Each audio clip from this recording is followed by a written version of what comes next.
Imagine if you live peacefully in a normal world working as a packer, but then you discover you have an incredible tolerance for drugs. Each drug you consume has different side effects on your body, enhancing your physical and mental attributes, among others. Suddenly, while walking through the city, a giant portal appears, releasing demons. Thanks to the drug effects, you manage to escape and even defeat a boss. But not everything is smooth or drug-fueled. A new enemy will emerge. What kind of substances will they use to save themselves next?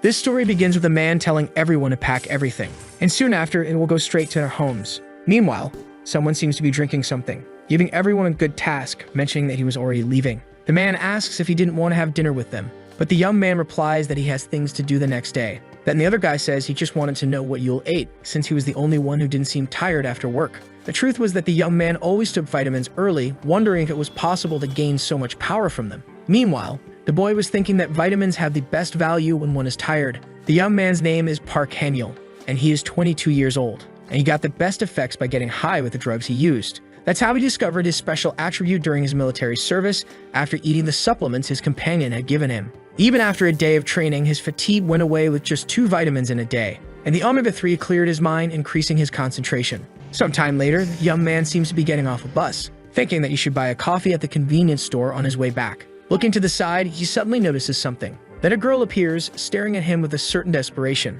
saying that this was the first time she was going to tell this to someone, and the protagonist, in his thoughts, assumes that the girl is confessing to him. Happy, the young man asks how he can help her. However, it wasn't what the boy was expecting, as the girl was just trying to deceive him, inviting him to a cult. As she walked away, the girl said she wasn't a bad person, and that her name was Han-yeol. Starting to run, the boy wishes her a good day, thinking that there were still people like that and that he was completely tired of cults and saints because of his own father. His father used to be a very stable person. However, one day he ended up saying that he had made a very important decision, deciding that he would make medicines to become a saint. After his father said those shocking words, he quit his job and moved to his parents' house in the countryside, and he consumed a mix of medications and other ingredients, but he was taken to the hospital countless times after having a stomach ache. Then one day he went into nature because nothing was working, leaving a ride, saying he would return with energy. However, that happened 20 years ago. That was when he, Park Han-yeol, was only 2 years old. While buying more vitamins, he thinks that it was a long time ago, and his mother went through hardships since his father had disappeared so long ago. Moreover, his father could have taken supplements like him instead of weird medications. As he leaves the store, he suddenly notices something strange, and a gigantic circle appears in the middle of the sky. Everyone around had no idea what it was. The protagonist, on his part, thinks that when he entered, he didn't see anything like that. But he didn't think it was some kind of art, assuming it could be a type of spaceship. At that moment, the ground begins to tremble. Several people around start panicking, and Park calmly observes the situation. As the ground splits, a hand starts to emerge from the crack, and a horrifying monster begins to rise. Standing before the protagonist, it seems to be a type of demon. At that moment, it starts advancing towards the boy. Desperate, he thinks he has to get out of that place. Then his heart seems to start beating faster, and a message warns that it will begin using the nutrients. The demon, about to attack the boy, hears that message, which again warns that energy has been provided. Thus, his senses and reflexes were enhanced. Then, in a matter of seconds, the boy manages to dodge the attack, feeling confused because that blow was very slow. Amidst the situation, he wonders what had happened, questioning whether by chance he had monstrous power like that all along, assuming that it could be because of those supplements. So for that reason, he could now flee easily. However, he notices that the other people around weren't as lucky, as they were being slaughtered by other demons, leaving Park irritated by what he was seeing. Starting to run, he thinks that in that state, he had a good chance of winning the battle. Soon after, he kicks the monster, which ends up flying out of the ground. At the same moment, both rush to grab the club, which successfully Park manages to grab, striking the demon on the head, thinking that it was much weaker than he had supposed. Soon after, several monsters charge at him. However, the protagonist defeats them one by one, and in a matter of seconds, he is already surrounded by bodies on the ground. Wondering what had happened, the boy then looks up, not believing what he was seeing, because a giant demon was standing before him, noticing his companions on the ground. Park thinks he should try to fight because maybe the demon could also be weaker. But in a matter of seconds, that monster was already attacking the young man. Then blood starts to gush.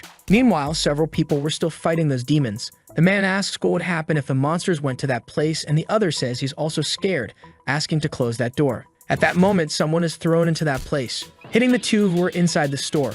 In front of them, a giant demon stood.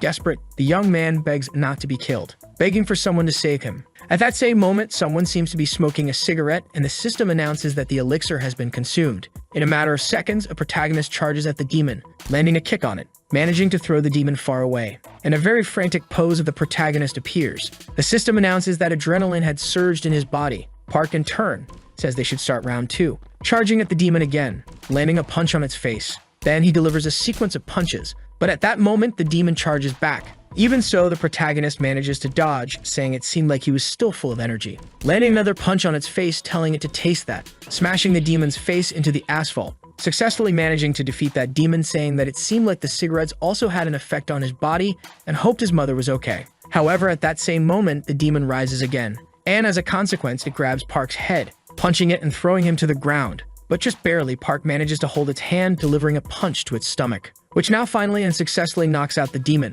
mentioning that he was very tired and couldn't even move. However, he notices something else as the other people weren't able to escape from those demons. Quickly trying to get up, he finds he has no energy left, wondering where those demons were coming from and why they were attacking normal people, begging them to stop. Soon after, a demon grabs a man, and the protagonist was just standing there watching the situation. Then the demon was about to finish off that poor man. However, a person was in the air. Grabbing a piece of paper, they seem to cast a spell, managing to defeat several demons. Park, surprised, realizes they managed to defeat all the demons at once, wondering who that man was and if he was really a person. Then the girl says the protagonist did very well, asking how he managed to kill a demon like that without any training, asking who he might be. Meanwhile, the protagonist watches without any reaction. The girl says she needs to see how much potential he has, asking him to extend his hand. However, Park was still confused by all of this, but the girl seems to cast a spell that pulls his hand, which she then begins to analyze, not believing what she was seeing before her, thinking that it wasn't celestial or earthly. But still, it wasn't human, which could be explained as an irregular being. Although it's sad that this child was chosen, she couldn't allow someone to become a disaster that is left alive. Starting to use magic, she thinks she needed to get rid of him now. Then the boy thanks her for her help, saying that if she hadn't helped, something bad would have definitely happened. And for that reason, he didn't know how to thank that woman. Observing what the boy had said, she falls silent, thinking that it was a pity that his manners and his pure energy were a waste, throwing a pill into the boy's mouth, which as a result he ends up swallowing. Realizing it was very bitter, he questions what the woman had given him. And at that moment, the young man falls to the ground, and the woman replies that it was a medicine used to seal the center of his energy. Although it's not used to seal demons that can't be controlled, this was the only way to save his life, because one day his irregular powers will ruin his life and the world around him. Even though the boy might suffer, it was for a greater good, asking the boy not to hate her, and if fate allows, they will meet again. Soon after, that girl, without even saying her name, walks away, and the protagonist ends up falling to the ground, wondering what he had done for that woman to give him that medicine and what she meant by that word irregular, and if it had anything to do with his special attribute.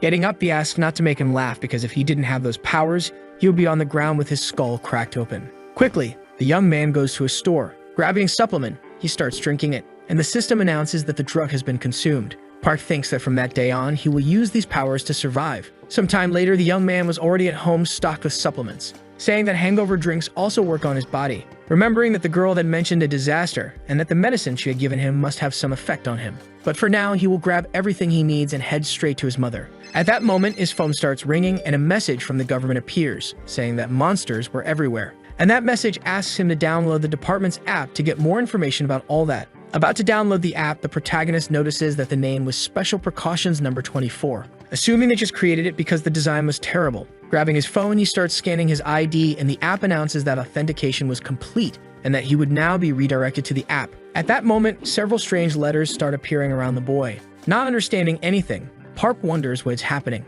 The system announces that they confirmed he had a spiritual physique, and for that reason, they would begin analyzing his body. Park thinks that it was similar to what the woman had said, and that it could be something related to the irregularity that might appear again. Soon after, the boy seems to feel some kind of pain, wondering why this had to happen now, because the effects of that medicine were probably already kicking in. Then at that moment, the boy begins drinking his supplements again, thinking that now he felt much better. However, that message was still analyzing his physique, and soon after, it announces that Park's analysis results had been concluded. There was a blue void material, and its color represented trees. The chance of obtaining water from that material was extremely rare, and its name was bluish fuel. They called it that because it worked like a condensed elixir and held the energy of the entire Earth. Meanwhile, Park was still waiting for the system's response. The energy of the blue matter was an ingredient in the medicine the protagonist had taken, and since the effects of the hangover drink cured the poisonous effect of the medicine, only the energy of the blue matter had remained in his body. Thus, something very interesting ended up happening to Park's body. The protagonist,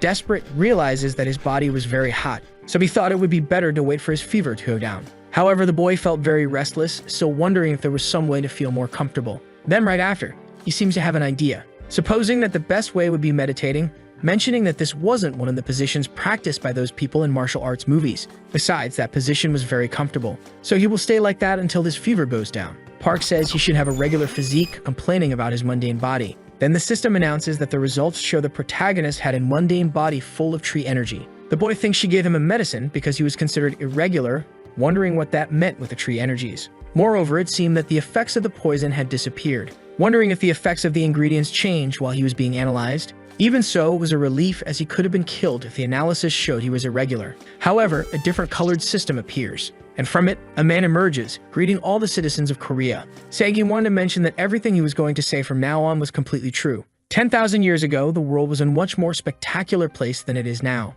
because those beings we call monsters roamed the earth, while other beings from other worlds crossed galaxies to reach Earth. At that time, humans were killed and discarded. Amidst that chaos, a few chosen ones were granted spiritual physiques, a special power they didn't possess before. This acquired power gave humans a life expectancy comparable to that of monsters. Thus, it signaled the beginning of a world where anyone could wield great powers. Then later, these people were named monks, and in order to close the gates to heaven, they ended up sacrificing their lives for a greater good, making it so that humans could thrive on Earth for eternity. These people were remembered as myths and legends, and their stories were passed down through generations. Thus, they continued protecting the gates as humanity progressed.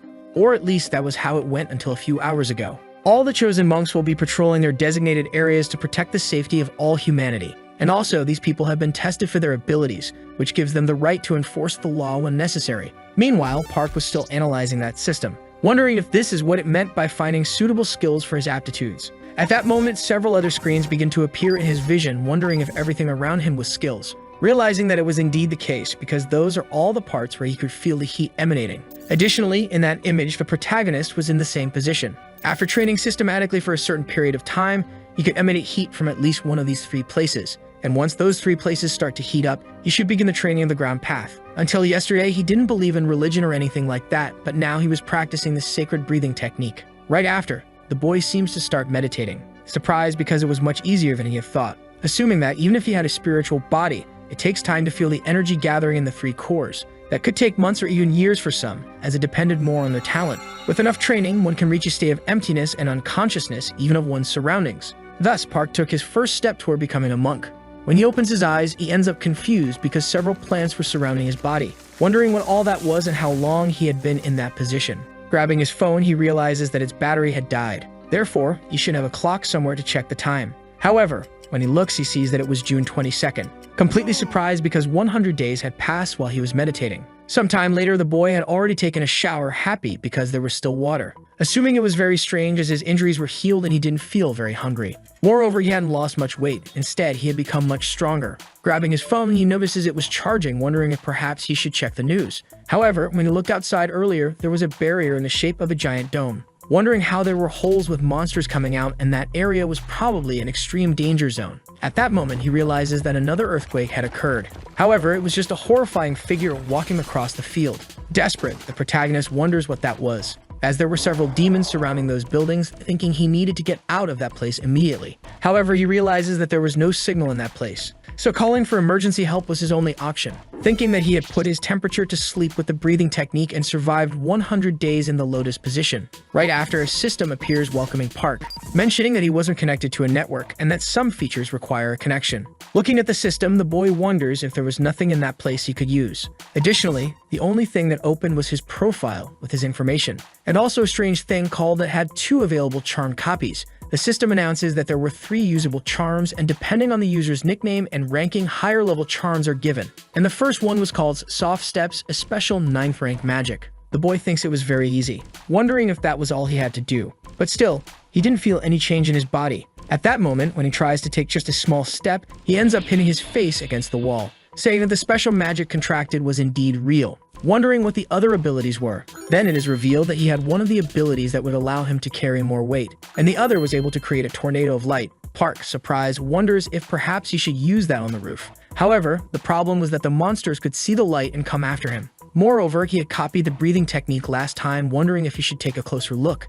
The system announces that the training is divided from 1 to 10 stars, and after the 5th star, he could use nature techniques. Park, in turn, is surprised because he could also increase the levels. However, his hopes are dashed because it would take at least 10 years to raise a star. And for that reason, he would need at least 70 years to use one of those. Nevertheless, the young man says he would check how many stars he had first. That was how he could assess himself, by placing energy into both hands and checking the energy rings on his left hand. Thus, he began channeling energy into his hands. The number of rings on his hand represented his star level. However, the boy seemed surprised by what he saw. At that very moment, a monster began charging toward him. So he needed to find something quickly to help him. In a matter of seconds, a tiger was already at his door, starting to attack the protagonist, tearing into his shoulder. In ancient China, there was a skill called the absorption method, a skill capable of stealing the vitality of a beast. And the protagonist shows something similar to that ability. Then the boy, incredibly, ended up using a 6th level art, successfully defeating that beast. Meanwhile, a green aura began to surround the boy,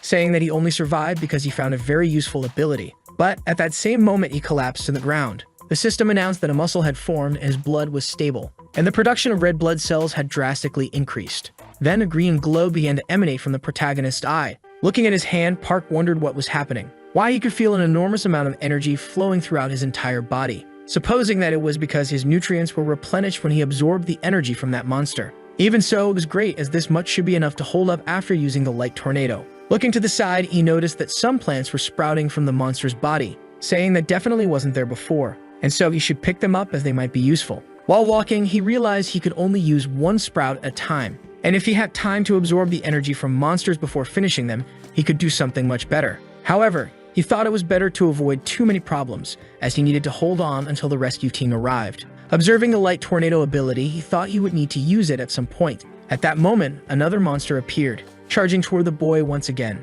As a result, he began using that ability again, landing a punch on that monster, thinking that there wasn't any time to relax, and he needed to get up quickly and call for rescue with his light tornado ability. But every time he kept encountering monsters like that, and countless times he simply started defeating them. But even so, it never ended and kept coming back. Sometime later, the boy ended up reaching the rooftop of that building, completely surprised by what he was seeing, because a gigantic monster was standing next to him. Watching the situation, the boy thought he was going crazy, and at that moment, another monster appeared behind him. But even so, Park thought it was all or nothing, charging toward that giant monster. Then he began using that light tornado ability. Sometime later, a voice asked where the protagonist was, asking the boy to come out now. Noticing a man flying, Park sent a signal, indicating that he was down below. The man in turn questioned why Park was just standing there, and asked if he didn't have a talisman to fly or at least jump. But the boy said he only had the 3 he had gotten earlier. The man, saying that was very boring, asked the boy to extend his hand, wondering what the boy was doing and if he couldn't hear.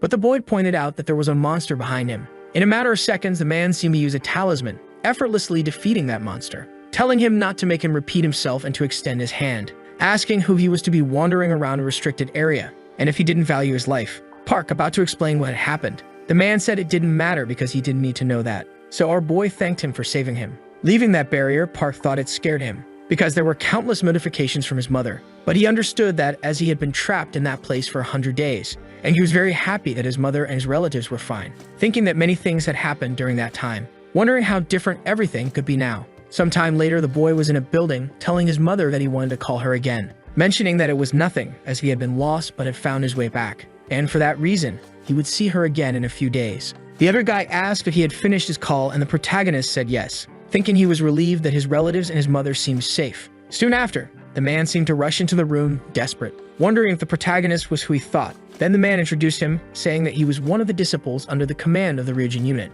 However, the man seemed uninterested in that, asking the other officer to leave the place, ordering him to do it and not to make him repeat himself again. Shortly after, the man asks if he had learned ascendance even before his heavenly gate opened. The protagonist replies that he had not. Then the man asks if he was worthy of waking his sleeping master. Park, in turn, coldly observed the situation. Then a system screen appeared in front of him, and the man asked if the boy could see it, asking if it said Ascendant and whether there were a total of 9 high ranks. Most of the awakened ones were disciples who could be called saints, and the mundane rank was the highest. However, that man had been recognized for his qualifications, and ended up being qualified as an Ascendant under his master. Age and ethnicity didn't matter, as the person who accumulated the most disciple training was the senior, and not necessarily the younger one. That's why Park had to do his best for his senior, as that was the unspoken rule. Park asks if Ascendant was the lowest rank and what rank his master was, irritating the man who asked him not to speak of what he didn't know. He mentioned that Park had been born with a spiritual physique, so if he wanted to survive in that world, he had to stay under the protection of his superiors.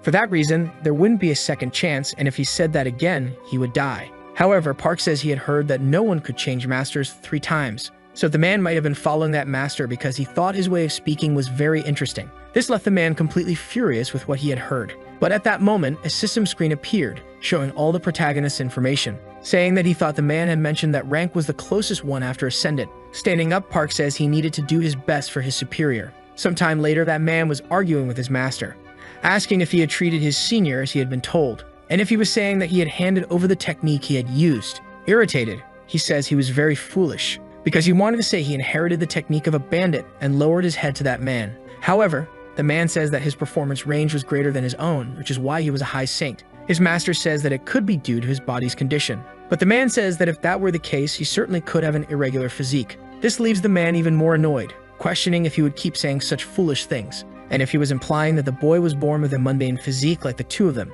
The man asks if that means his training is more accelerated. However, the master didn't even know that, because even originally it was difficult to see a human inclined toward nature. Humans once came out of the water and then returned to the land. They mastered fire to fend off the cold and melted iron to refine it. Although there are great similarities between living things, their relationships are quite incompatible. The master says that the report to help her is likely because it was an extremely rare case. And if he understood, he shouldn't mention anything about the construction method, because they would deliver a drug to be careful with when his breathing stabilizes. Observing the situation, his master thinks it is very fascinating, thinking that the star wind only exists for those inclined toward nature, wondering how he had never heard of such a thing. Meanwhile, Park was at home working on his computer, thinking that, according to the government's announcement, there wasn't a single person who had an irregular physique. In all nations, the few people who had an irregular physique in spiritual and physical tests were isolated. However, our protagonist hadn't been caught yet. The irregular physique was spiritual and broadly divided into 3 types, which were the celestial, mundane, and human physiques. However, the 4th was an unpredictable spiritual physique that could appear. Even in the past decade, when saints disappeared, the monsters still tried to interfere in the world. Therefore, to prevent them from doing harm, the saints united and banished them from that place. For that reason, their existence was nothing more than legends and tales. Furthermore, there were 2 examples of that, because it didn't make sense to think that he should be banished as he wasn't a famous serial killer. While drinking his coffee, the system informs him that the drug was consumed, saying that even in that bag of brown rice tea, it's worth trembling when you see someone obtaining its maximum effectiveness. And he thought he had gotten a mundane physique result in the spiritual physical test, and because of that, the blue matter from Brazil was given to him. While he didn't know how long the drug would last, he was trying to find something with similar effects, but there was nothing reliable. For that reason, he thought there might be a limit to the information that could be spread to the private sector. But at that moment, the boy seems to have an idea. He searches the word drugs in his search bar, finding some information similar to what he was looking for. Observing the seeds, he wonders what they were, wondering if those seeds were the ones he had seen before. While holding the seeds, Park Haniel remembers that he had obtained them when he fought with a beast and thought they were more common than he had initially believed. Upon researching online, he sees that there were no images about the germination of those seeds. Then he makes an anonymous post asking if anyone had seen those seeds before. Those seeds were purgatory herbs, a herb that grows naturally near the river Styx and, if eaten raw, would make a person sick. However, the conditions for germination were restrictive, making it extremely difficult to obtain germinated seeds. But the protagonist thinks that the ones he had were already germinated, so he decides to experiment with the ungerminated ones, deciding to use the solar wind breathing technique on the seeds, which in turn start growing in the boy's hands. A man enters the room shouting. However, the young man was no longer there. The man wonders if he had escaped. He then searches the room to see if the protagonist had stolen anything. Opening the refrigerator, he discovers that the boy had taken one of his peaches. Elsewhere, Park continues experimenting with the seeds. Soon after, a small tree grows. Park Haniel says that he had only breathed for 2 hours and it had already grown a lot, admiring his accomplishment, thinking that through breathing, energy is exchanged with everything around him. As expected, the solar wind technique had the power to make plants grow, and if he continued cultivating herbs using that, he wouldn't have any problems living as an irregular. Then the boy consumes the sprout of the purgatory herb. While breathing, the young man thinks about how the heat was spreading similarly to the blue matter. However, the red aura disappears, and the protagonist wonders if he had done something wrong, trying again. But the aura disappears as well. Park Haniel says he thought it was working and wonders why part of it remained in his lower abdomen. He is confused, wondering if it was because the blue matter from the void was a higher quality drug. While chewing the sprout, he decides to try again. The red aura returns, but this time the heat was different. He then remembers what the internet posts said about yin energy. The purgatory herb had a yin nature, while the blue matter from the void had a yang nature. Park Han-yeol then wonders if this meant he needed to learn an energy absorption technique for yin energy. But if he encountered mixed energies, his life could be in danger as before. In any case, he thinks that it's a relief because despite the low efficacy, the power could increase. Then the young man uproots the small tree, but a noise ends up startling him. It's just a message on his phone. Upon reading the message, it says that the Majesty's son had died and warns everyone to be careful of the rain, asking all residents to evacuate immediately. People panic, wondering why they weren't warned sooner. Then, a heavy rain begins, and worms appear in the streets. People say it would be less dangerous if they didn't touch them. The protagonist notices that there was a protective barrier around the building and feels relieved for having followed those people there. Outside the building, someone screams for help. A huge monstrous bird stands before a woman, and the protagonist is shocked by what he's seeing. The bird uses its claws to lift the woman, throwing her into its nest full of worms. The monster then observes the people inside the barrier. A frightened man says that if he had been late, it would have been him in that situation. Then Park Han-yeol activates his abilities, thinking that letting a healthy person die made no sense, so he steps out of the barrier to face the creature. He lands a blow on the bird's head. It falls easily to the ground. The protagonist thinks that he didn't remember being that strong, and wonders if it was because of the purgatory herbs he had consumed earlier. But he realizes that the intense rain was the tears of the Dragon King, and the boy had consumed them. The water made the trees grow more and become stronger, because it activates and amplifies his energy from the element of nature. Now the boy could do anything. Therefore, he decides to use artifact refinement on his tree, which now became a demon slayer. Then the bird rises again, furious, and charges toward the young man. However, he defends himself, thinking that if he let his guard down, he would be pushed back and didn't have much time left before hitting the protective barrier, so he needed to hold on. Soon after, the creature opens a gap, and the boy takes advantage and attacks the monster. Realizing that the attack hadn't even scratched it, he wonders if it was because of the demon-slaying blade. The bird gets up again, its eyes fixed on the blade. However, it decides to attack the woman on the ground, but the boy saves her. The woman thanks him, and he replies that it was still too early for her to feel relieved. The bird becomes enraged upon seeing them trying to escape. It strikes them. The woman manages to return inside the barrier, but Park Han-yeol wasn't as lucky and crashed into a wall. However, the boy stands up, relieved as he had no fractures thanks to the layers, although the effect had worn off. The monster flies to attack the protagonist again. He smiles, thinking that a bird that big flying was a total farce. Then he realizes he couldn't run to the shelter anymore because the drug's effect was wearing off and he was already weakening. He wonders if he should plant sprouts. However, it would be difficult to use that against the monster. But since it was a gamble with slim chances of victory, he could use his trump card. The demon-slaying blade has the characteristics of both a plant and a sword, growing its roots into the ground. It takes time to exchange energy and strengthen it enough. But while the dragon's tears were falling, it was possible to increase the sword's power by using a technique that absorbs the rain and stores the energy of the subdued demon. Now the boy's sword was charged with lightning. Then Park Han-yeol charges toward the monster, landing a blow on the beast.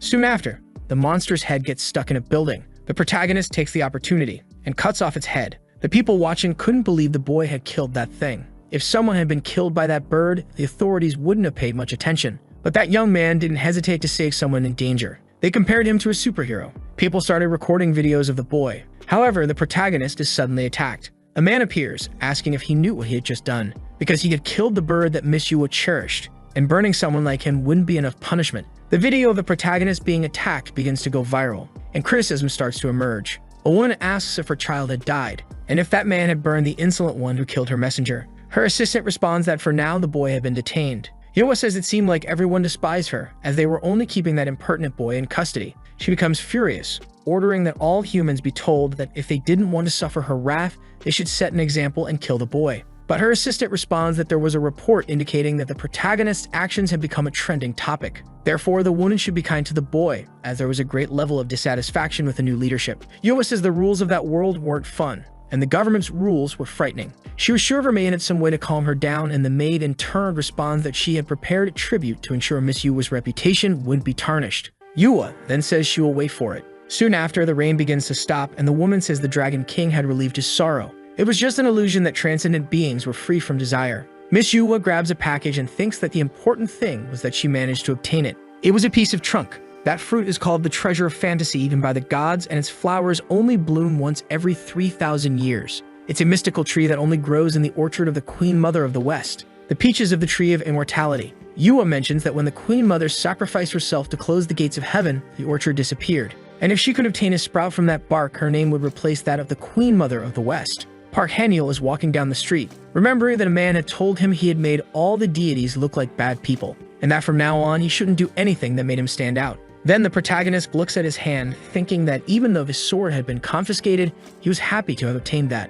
That night, the boy had found a block of wood in the bird's body, and he wondered why that piece of wood had been stuck to the ankle of that monster. However, he realized that the trunk was alive. Soon after, that man appeared, and the protagonist managed to get a sprout before being attacked. So he wondered if he should try to cultivate it. A year later, a news report says that the government has taken various measures to purify the water. A man complains about the smell. He says the water problem is because of a monster, and that the government should deal with it first. A month ago, when the celestial energy was in disarray, a monster hid in the Han River, a 1,000-year-old snakehead fish. After crossing the world of monsters into a river in the human world, it became powerful enough to claim the title of God, calling itself the sovereign of the Han River. The creature declared that no one could use the river's waters until a human sacrifice was fulfilled. A boy watching the report says that fish seemed to have a worm's brain. That was Yang Geju, a disciple from one of the 8 sacred mountains on the Korean peninsula. Then someone tells the boy to avoid making unrelated comments during that meeting, and that it would be better to behave and sit properly. That was Shin Somin, the youngest disciple of one of the 8 sacred mountains on the Korean peninsula. However, the boy didn't care about that meeting, because it wasn't a problem they could discuss and solve alone. And that in the first place, everything was based on the immense will of the elders. The woman becomes irritated and asks if that's what his master taught him. She says 10,000 people have already contracted diseases because of the water, so they should find a solution as soon as possible. Then she asks how the boy dared to insult her master. Yang Geju asks if the woman was capable of killing the sovereign of the Han River, because 4 of the best immortal mystics tried to stop the creature but failed, and he questions if she wanted everyone to die at the hands of that fish. The difficulty in dealing with the sovereign of the Han River lies in its ability to use both earth and water techniques. Very few people have mastered 2 techniques like the sovereign, so the only way to defeat it is with an immortal who masters earth to force it away, or someone with a high rank in earth and water energy. The boy says he won't stop Yang Geju from making his plans, but he won't participate. The woman becomes angry and breaks the presentation remote. Then the boy leaves to train. He says that if someone could defeat that fish, they would have the solution. The woman walks into a forest, carrying the demon-slaying sword, because she remembered that a year ago, a man killed Yuwa's bird with that weapon. And although he was imprisoned and eventually released, the sword was confiscated and kept by the Immortal Society. It was a rare wooden tool, and since it was shaped like a sword, it brought much confusion to the heavens. But just as the energy that inhabited the weapon gradually disappeared, the confusion came to an end. Park Han-yeol hadn't set foot outside Gwanak in the past year. Sometimes he went out to eat with his mother or friends and watch movies in his free time.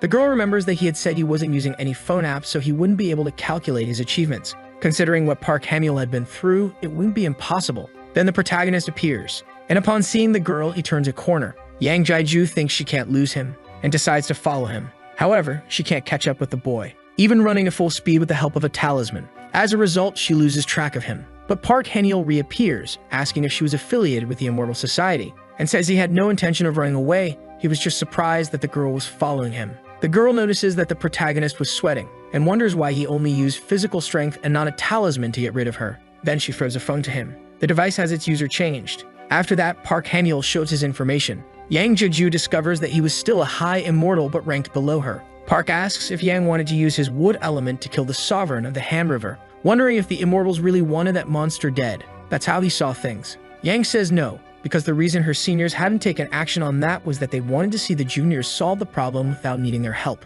The protagonist says that thousands of people were suffering because of it. Accepting the offer, Park asks if, by cooperating, he would be compensated, and if by any chance he could get his sword back. Yang asks how the boy knew about that. Park replies that by breathing he could interact with the trees around him, and that was the function of the technique he had learned. Yang thinks that's the reason Park could run so fast in the forest. Park then says he first wants to know if his curfew would be lifted as a reward. Yang replies that he was allowed to be rewarded, but attracting everyone's attention was a big problem, and besides, there was no one to promise him anything just because he had helped. Yang explains that the curfew was initially imposed by the superiors to punish Park for killing Miss Yuwa's bird, but now that incident could easily be resolved if she did everything to persuade that man, helping them get rid of the sovereign of the Han River. Sometime later, Park was already by the riverbank, and the other man asks why they needed to go to that place. He didn't know if Park had come to this place to try something, but it was the nuisance he had seen there because he wanted to see the creature. Yang asks him to calm down, as it was all because of the sovereign of the Han River, wondering what the protagonist could do in that situation. Taking the album out of his backpack, he thinks it was disgusting. He had prepared it for this moment, but he hadn't expected to use it so soon. However, the woman warns the boy that it would be dangerous to get any closer, but she ends up surprised by what the boy was doing. Park asks if she hadn't seen this in elementary school, as he used to germinate plants in his class. That plant was very good for purifying water quality, and now it was halfway done, with just the rest remaining. At that moment, a giant creature emerges from the lake. The protagonist grabs his sword and gets ready, saying he was about to start fishing for that fish. A thunderous roar echoes through the area. The creature declares that it was the god of that river. Therefore, it wasn't someone who would be obedient to another. It attacks the protagonist, who barely manages to dodge. Soon after, he seems to start casting a spell, hurling at the creature. Furious, it asks how he dared to do such a thing. But at the same moment, it gets hit by several projectiles from the protagonist, leaving the monster even more enraged. Meanwhile, Yang is still protecting the other men, thinking it was impressive, because by using the purifying plants, Park had completely drained all the dirty elements from the river's sovereign. However, if he continued at that pace, he simply wouldn't be able to win the battle. The monster says that despite his ability to deal with hard-to-see energy, his petty tricks simply didn't work. Attacking the boy again, who, as a consequence, seems to start falling into the lake. However, he throws more of those seeds to support himself, mentioning that this was the last one he had. Throwing it at the monster, the creature says that it was the tree that was struck by lightning, asking if Park intended to destroy its body with that little toy. However, Park says that it was a toy he placed in her heart, asking if she couldn't feel it. And at that moment, he starts diving again, saying they would see each other again. Beginning to cast a spell, he says it was a thunderbolt and lightning dart he made himself. Therefore, he couldn't just let the creature leave. He starts electrocuting the entire area, successfully hitting the creature, and a huge explosion engulfs the area, successfully defeating the creature. The protagonist says that now the air was much fresher. Standing on top of the serpent, he says he had committed a bad act again, attracting attention once more, and didn't think it would end well this time. The reason the mortals had neglected the hand sovereign was really for the sake of trials and growth. So all of this was for their disciples, not for normal people. Looking around, it seems he found what he was looking for, thinking it was smaller than expected. The inner core of water-based creatures, the reinforced crystals, were rebuilt in the hope of becoming a dragon. For that reason, he decides to take it as a reward for his mission. However, a man suddenly insults the protagonist, asking what he was doing. They quickly use magic to restrain him, asking if the boy knew what he had done. That man was the celestial king called Nakusha. The girl watching from above seems to recognize the man who was restraining the protagonist, remembering the words of that other man to just act like everything was fine until those ungrateful immortals found themselves in trouble and started complaining, thinking that the fact they had appeared like this and that the sovereign of the Han River had been subdued meant they had altered the fate of the Han River's death. The girl then greeted the man, saying she didn't know how the seniors had come to that place, and the man questioned whether it was worth saying that the place was safe or authorized, asking if she wasn't the disciple of Taebek, to which she quickly responded that he was correct. The man questioned whether she was saying that a disciple of such a master didn't recognize the gravity of the situation, because that boy she had brought had trained for only 1 year without any master. Even though the wood construction technique is rare, a man who trained without a master for a year used a technique strong enough to defeat a sovereign, asking if she wasn't doubting that guy's identity, and warning her that if she dared to open her mouth again, it would bring great humiliation to Taebek. Completely desperate, the girl seemed to understand the situation. The protagonist then began to laugh. The man asked if he had lost his fear, and Park asked why he would be desperate, wondering if he had done something wrong, because they were doubting him just because he had a unique ability, but unfortunately, this was the second time it happened, so he was already checking the app.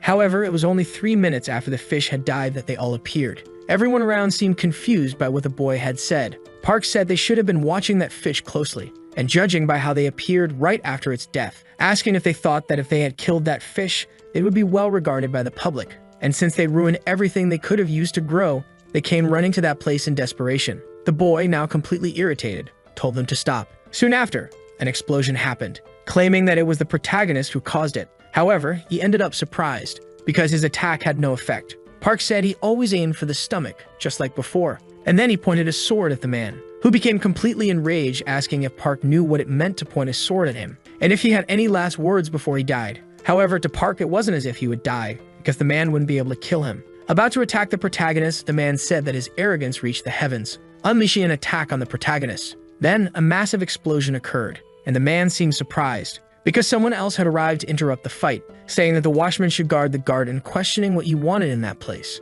The name of that man was Baek, a high-level immortal from the 3 realms of heaven. Baek said he had a request for his lady. He hoped he hadn't interrupted their display of power, but this was just unjustified violence. And now, from what he saw, that boy was quite foolish, However, if they wanted to fight, he wouldn't stop them because both would have a bad reputation. But the boy had no justification, so please, they shouldn't get in the elder's way. And soon after, the two disappeared. Then the man asked why that lady had to call Elder Beck to save the protagonist. Sometime later, the young man seemed to be walking somewhere with Beck, asking if the young man knew he would appear and if that was why he had been so bold, mentioning that he would give him some advice, saying that he might think he was special, but uncommon arrogance leads to ruin. Hearing what the man had said, the protagonist remained silent, saying that he would keep that in mind, thanking the elder for his advice. Thus, a year and a half had passed since that day, and he still remembered how confused he was with all the setbacks he had that day. No matter how good his intentions were, they weren't well received by everyone. Therefore, he had prepared carefully since the story of the Han River's sovereign began to unfold. For that reason, he wouldn't have to go through that again,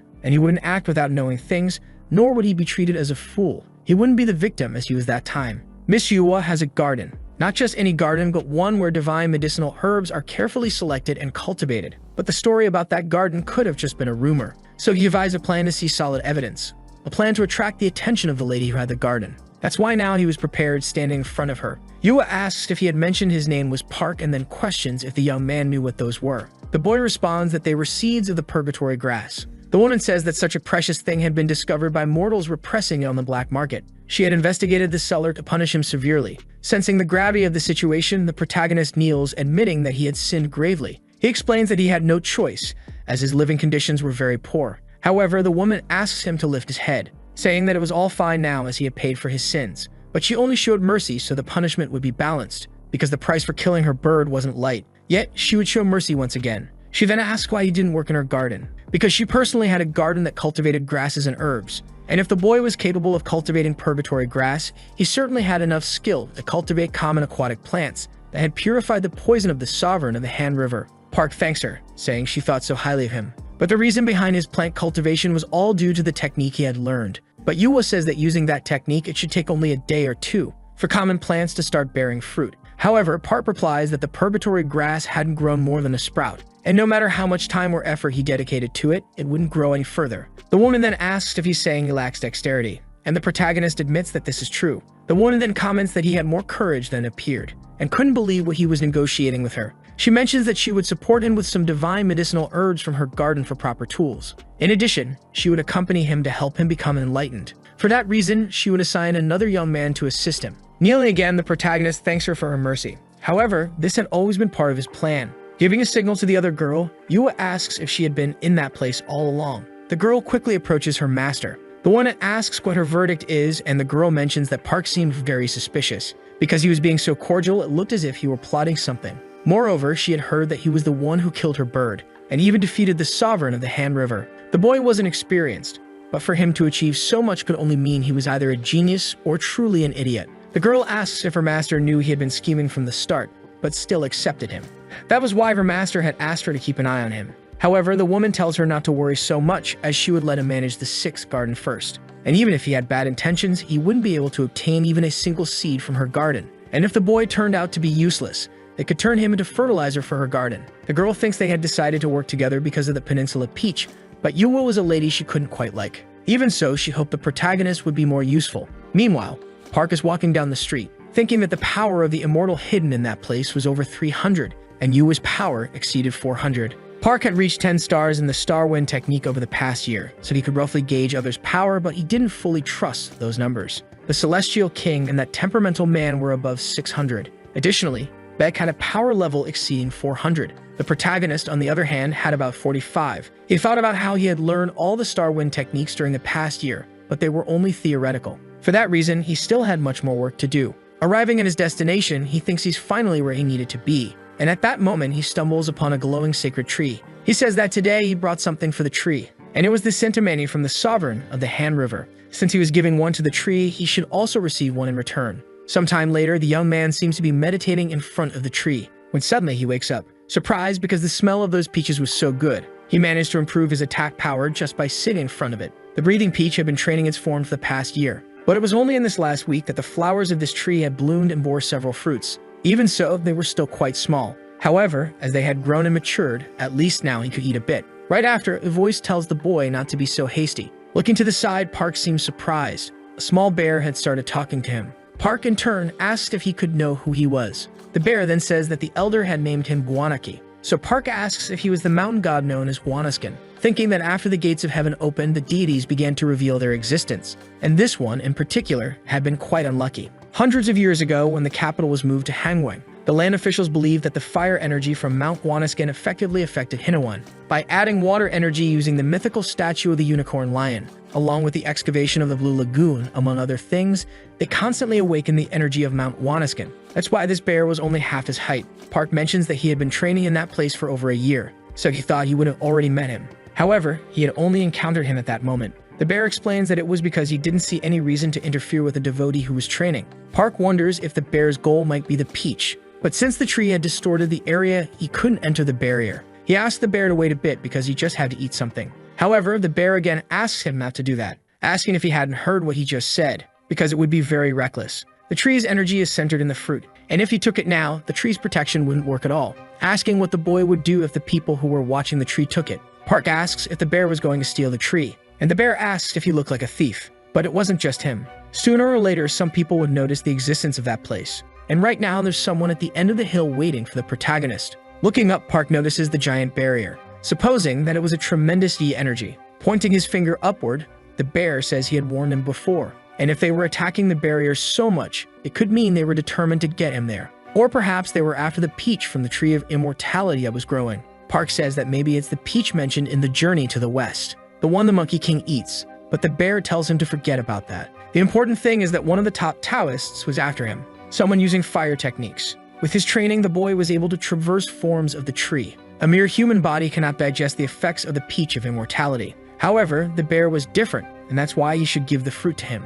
Only then would he regain his spiritual energy to protect him and the tree from that man. However, Park apologizes again and begins to eat the peach, leaving the bear completely shocked, wondering who this boy was. But still, that was the peach of immortality that had transformed the Monkey King into the strongest man. Wondering what would happen to the protagonist, and at the same moment, the system announces that the drug has been consumed. Park immediately sits down to meditate. The bear asks how he's feeling and if he's noticed any changes in his body. The young man responds that the peach was very sweet and fresh, leaving the bear speechless with what he had just heard, calling him an idiot. Park in turn thinks the bear really got worked up, but no matter what breathing technique he tried, he couldn't control the heat moving freely through his body. Although it wasn't anything like the heat that bothered him last time, this feeling was gentler. The bear explains that it takes 3,000 years to produce a low-level fruit, so one that grew in a year must be of very low quality. Park, for his part, says he's having trouble and asks if the bear could help him. The bear says he couldn't help even if he wanted to because he didn't have the power for that. Right after, the protagonist throws his seed at the bear's forehead,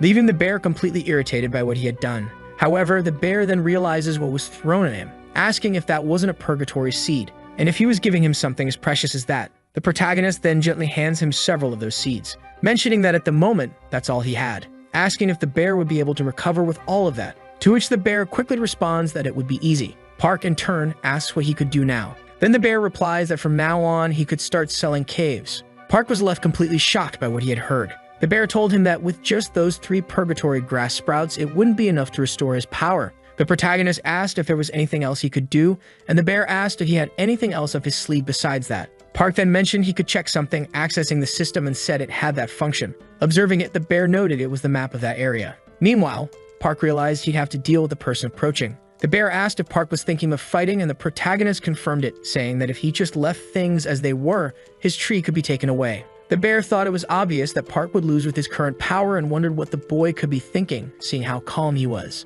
In that moment, the young man started running toward the approaching figure. The man thought he had finally found the protagonist. Soon after, Park was standing in front of him. Sensing the energy, the man asked if Park was a disciple of the Celestial King and whether his master had ordered him to take Park back. Quickly, the young man replied that he was correct and added that they had even given him an item, the 9-tailed fox fan. The bear exclaimed that the 9-tailed fox fan had only been seen once 300 years ago. He couldn't believe that such a treasure was created from the tail of the fox, as it was extremely rare. Being a treasure, the tail remained intact, and the phantom energy it contained must be truly formidable. The man confirmed that the fan indeed belonged to the 9-tailed fox. Park, however, asked even if it were the Celestial King's fan, would he really cause an explosion in a place filled with people? The man then asked if Park couldn't feel the energy of the area, saying that no matter what skill he used or how much he screamed, no one would escape. The bear interjected, explaining that the man's unusual energy was due to the treasure he was using, which contained the power of 4 celestial beasts. The man, growing irritated, asked why the bear always interrupted him. However, Park didn't even know about that. Angry, the man said even that small creature was interfering, asking why the bear was always getting involved in his affairs. And instead of taking the life of the fish, he would take Park's life. Watching the situation unfold, Park thought that his power had momentarily reached close to 105 times stronger than his initial power with that sacred item. It felt like an item from a fantasy game purchased with money. So when shit arrived, he spread his energy across the mountain, lowering his abilities. Park didn't believe he was truly gathering energy. Realizing the situation, the protagonist started using one of his skills called wind distribution, thinking that he was gathering the energy he had distributed. In a matter of seconds, the man launched an attack at the protagonist, which Park simply shattered. The bear was left speechless by what he had witnessed, wondering if such martial arts techniques were even possible. Park asked if he had mentioned before that no matter what happened, nothing would leave that place. Because if someone was trying to brandish their weapon against another, they had to be prepared to face a counterattack. The man, shocked, asked how a bastard without proper teachings could dare challenge him. But at that moment, something strange started happening. A blue glow began to surround the boy, and immediately, the young man collapsed, unconscious, onto the ground. Park approached to check if the young man was okay, saying that when he recklessly wielded the fan, hoping to obtain power greater than his own, his soul was absorbed into it instead of his power. However, Park didn't fully believe that was the case. The bear commented that if the right person had achieved this, the entire mountain would have blown up. Park wondered if a sacred item was truly that powerful, and if it was, he needed that item. Suddenly, an explosion erupted. It seemed the man from earlier was attacking the barrier. Grabbing his disciple, the man said it was an unbelievable mistake. He couldn't believe that a disciple of the Celestial King had become a fool in his domain, and it was clear that the child would not be able to escape the wrath of the Celestial King again. Even if he were the commander of the Immortal Society or a master of the Red Martial Arts, it was nothing compared to the 8 sacred monks. Park in turn said that he had done everything purely in self-defense. Park thought that self-defense also applied to the man attacking him, and he began to prepare his counterattack. Irritated, the elder said he should have burned Park a year ago. He couldn't understand why the Celestial King wanted a walking disaster like him. But now that it had come to this, he would burn Park completely, leaving only his bones behind. Yet the protagonist coldly observed the situation without any reaction. In a matter of seconds, Park began to run. The man continued to pursue him relentlessly, casting multiple spells at the boy. Feeling cornered, Park admitted he was at a disadvantage. He felt that his compatibility with the situation didn't seem favorable. Out of all the elements, fire was the least suited for him. The bear urged him to use the 9-tailed fox fan quickly. By just inserting energy into it and wielding it, the bear explained it should work no matter the element used. But then the elder cast a spell that struck the poor bear. Meanwhile, the protagonist pondered the bear's idea, wondering if his soul would be sucked in just like the other boys. Still, with no other option, he decided to try it anyway. He began casting a spell with the fan's ability. Irritated, the elder shouted, asking how Park dared to use the 9-tailed fox fan. But all the attacks ended up hitting the elder instead, leaving Park completely stunned by what he was witnessing. This was truly the power of a sacred item. He wondered where the man had gone. At that very moment, Park was struck from behind. He suffered a severe wound, suspecting that one of his organs had been injured. Rising amidst the flames, the elder said it was pathetic. Not only had Park turned the Celestial King's disciple into a fool, now he was using the 9-tailed fox fan. Park couldn't believe he had survived. He questioned how so-called immortals could be like this. The elder started casting multiple spells at Park, declaring that this would be his end. The spells hit the poor boy, dealing him a fatal blow. The elder mentioned that he wouldn't let Park use those dirty tricks again, and so he would take him to the Celestial King. The young man, overwhelmed, wondered if this was the moment he would die. He supposed that if his body had been fully restored, he could have won. However, he was confused as to why the pain had suddenly vanished. Then a peach began to float in the air. The system announced that the drug analysis was complete. A long time ago, the Monkey King sought freedom from interference, and so he obtained his skin. He wasn't harmed by the many sacred items wielded by the Celestial Realm. He endured 49 days on the Eightfold Celestial Path. Even under the pressure of Buddha's 5 fingers, his skin lasted approximately 500 years. Thus, Dong sought a body invulnerable to death. He managed to acquire cells that even the cruelest death arts performed by the envoys of the land of the dead couldn't harm. Eventually, even the king of the underworld gave up on killing him. The system announced again that the drug had been consumed, and the properties of the drug were from the peach. Its function was to create custom devices optimized for an element. And this is how Park gained the power he had desired. The device was responsible for various metabolic actions, including neutralizing poisons. Park's new liver filled his body from head to toe with cold water. Opening his eyes, the protagonist appeared completely different from before. The elder, apparently noticing the transformation, wondered how Park had acquired water energy. Then he realized he had made a grave mistake. Park, it turned out, was an irregular. Park himself didn't understand how it had happened. But for now, he was just glad he wasn't feeling hot anymore. He picked up the 9-tailed fox fan again, launching another attack at the elder. The man, completely in disbelief, was struck by the attack, and thus the battle ended. Park collapsed to the ground, unconscious, while the bear frantically urged him to open his eyes. As Park slowly regained consciousness, the bear asked if he was back to his senses. The bear remarked that he didn't want to discuss what had happened, questioning if Park should leave the place filled with water. Park, still confused, looked around. He realized that the entire area was submerged in water. He couldn't comprehend what was going on. Checking the elder's body, Park muttered that he had heard about a flag that acted as a remote control for the barrier, wondering where it was. Observing the situation, Park seemed surprised. He then found a kind of red talisman. The bear, on the other hand, said that it was a treasure pouch. In summary, it was a magical bag created to store small and large items. However, the bear reminded Park that this was no time to be playing around, as he bet there were several people heading toward their location. As Park carried the man on his back, the bear asked where on earth he was going. Realizing he had dropped the man on the ground, the bear questioned what Park was thinking. The bear warned that if they stayed there, others might discover the location of the tree. Starting to cast a spell, Park calmly asked the bear to relax. Using his magic, Park seemed to be planning something to deceive their pursuers. The bear was astonished by what he was witnessing. He thought Park was absorbing the upper Taoist body into the tree to germinate a new bloom of fruit. Park commented that luckily, they weren't too late. Noticing more people approaching, he remarked that they had completed the task just in time. The bear explained that the peach tree had blossomed, opening its barrier, which was why they hadn't been found yet. However, the bear grumbled that it was a shame since, if the Taoists hadn't been of the fire element, another fruit could have grown from the tree. Taking advantage of the discussion about the fruit, Park asked if it had any special medicinal effects, but the bear responded that he didn't know. Being such a precious treasure, only a few people had knowledge of its true nature. Since nothing had changed in Park, the bear speculated that perhaps the fruit wasn't fully matured, which was why it hadn't had any effect yet. Park thought that if he could truly enhance his power through his liver, his water energy could increase. There was much to consider about that, and he wondered what would happen if he ate a fruit that had been cultivated for a long time. Meanwhile, the bear seemed to want to ask something, inquiring if the boy could show him what the outside world was like. Park questioned if it was possible for a deity to leave its mountain, and the bear explained that he just needed to share his alter ego.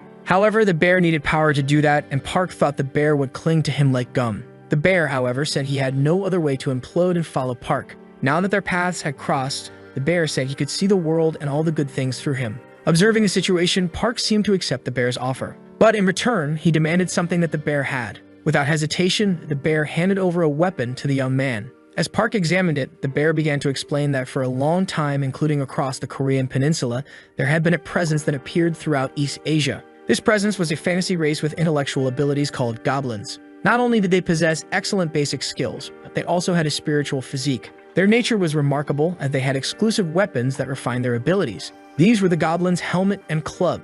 As Park continued examining the weapon, he asked if he could use it, as he thought the book said only the original owner could wield it. The bear confirmed this was true, but added that it was an important treasure that could be exchanged with a goblin for anything. The helmet and the club were not items that could be crafted twice. Losing either one meant the owner lost half of their power. Park remarked that if the bear still had it, it meant he didn't even know who the original owner was. From what the bear had said, Park thought it didn't sound bad. Accepting the club, Park said they would start traveling together, making the bear happy. Park then said that now they should focus on working for the Lady of the Garden. But before that, he would collect the special items from the unconscious people around. Meanwhile, with the upcoming Hibuji 22 summit scheduled for the 31st of that month, the government had made special plans to meet privately with the heads of high-ranking states. A man mentioned that he had heard the summit's reason was related to something called the Tower of Marbling. However, Park corrected the man, saying it was called Babel. The Tower of Babel was an unprecedented structure built by ancient humans to reach the heavens. Although it differed slightly from a myth of the past,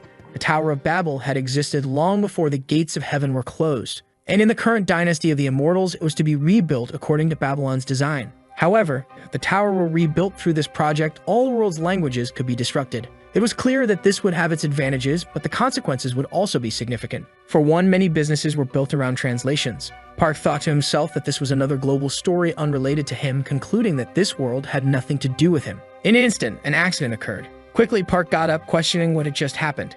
However, he was surprised by what he saw. The girl from before was standing in front of the car, ordering him to get out of there. She introduced herself as Jaxianbi and mentioned that she had been asked to help him for the moment. However, if he involved her in any stupidity, he would regret it. The boy, in turn, promised he would be careful not to do that. Shortly after, the bear, now transformed into part of his phone case, muttered the name of the girl again, whispering that the protagonist was in for a rough time.